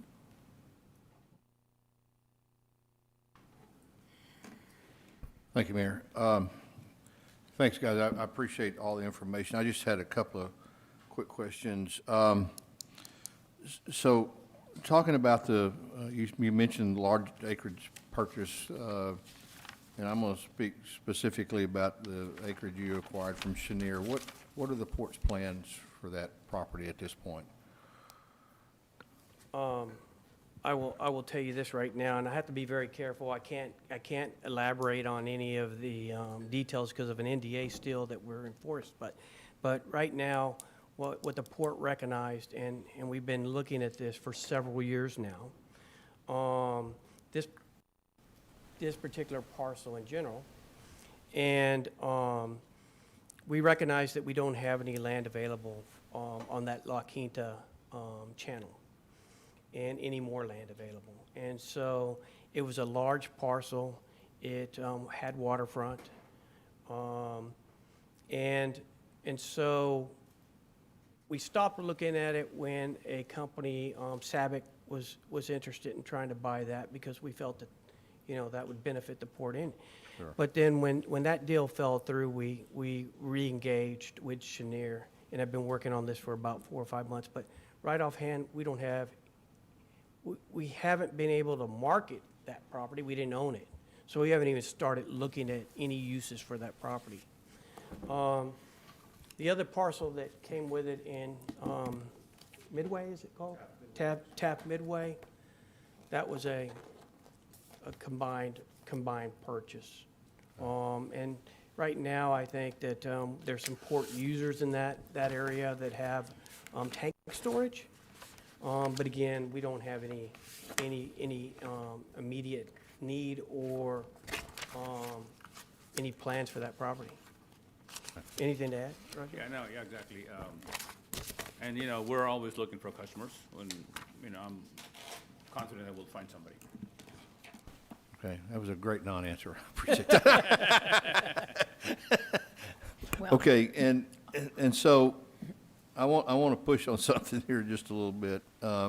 You mentioned the help that you offered with our removing the harbor lights from the bridge, and we appreciate that. But as a representative of the taxpayers, I want to push just a little bit further, and that's on the dredge material. We have a dredging project going on now that supposedly we were going to apply those credits that y'all had offered for that dredging material. But I'd like to ask the port to consider allowing us to bank that money that you were going to put toward removing the lights on a project that we could use down the road and helping us with the dredge material issue. I think that was part of the agreement. It was, right. So the cost to place the dredge material from the marina is about $600,000 based on their unit pricing. Right. And based on the estimated amount of silt and other material. Okay. So what the Port Commission agreed to this week was discounting that by $150,000. So the money used to pay them will come from the marina fund. There's a fund specifically set up for the marina, the revenues from the boat slip rentals and other revenues. So we're still going to have to pay $500,000. We're going to pay $500,000 for the lights. No, for the dredge material. Well, it's 600. Yeah. Well, you're going to pay, it just depends. This was on a volume basis, so I'm not sure how y'all calculate it, what kind of volume you're removing. Yeah. But that's Actually, exactly what we approved. It was commingled with the lights. I'm not sure why our attorneys did that, but they did that. It took me a couple times to read it, to understand it. But it basically was a discount offset for. Yeah, for you know what, dredge my numbers were, so the total cost for the dredge placement's about $300,000. Yeah. Okay. So it was a 50% reduction on the dredge placement. So we'll pay them instead of $300,000, a little over $300,000, it will be discounted by $150,000. Yeah, and that Is may the have been agreement. our share. I don't know. It That's is, again, yeah, so it truthful. costs $450,000 approximately to remove the lights. It's a three-way split between the city, TxDOT, and the port, each paying about $150,000, or we're actually paying the whole bill, but we'll get a discount on payment from the marina fund. And then you get an offset from TxDOT. Yeah, on the TxDOT's road. going to do some in-kind work on the TxDOT road that we own. But I'm trying to negotiate you a better deal, Pete. We need yeah. Keep going, Councilman Plessler, yeah. I'm looking for a full tilt on the dredge material. I think what we need to do is certainly present that to staff, and we'll take a look at it. I'm not sure what our obligation is to the Corps as Okay. far as pricing. Okay. It's out of pocket for the port itself. Okay. Well, if Fair you enough. guys would Councilman at least take a look at that, we would sincerely appreciate that. Okay. Okay. And Commissioners, thank you. Thank you very much. Thank you. Have a Commissioner wonderful day. Engel, thank you. Thank you. Yeah, we appreciate thank your you. time and the briefing, and I think we clarified this is a quarterly briefing, which we will reach out to you as we did. That's fantastic, and I just wanted to, wish Councilman Smith a speedy recovery. Yes, thank you. Thank you very much. Thanks, guys. Councilman Hernandez, did you have a, no, okay, thank you very much. Peter, I think this is everything, unless you have anything else? That concludes it, Mayor. Thank you. Wonderful. So, there being no further business, this meeting is adjourned.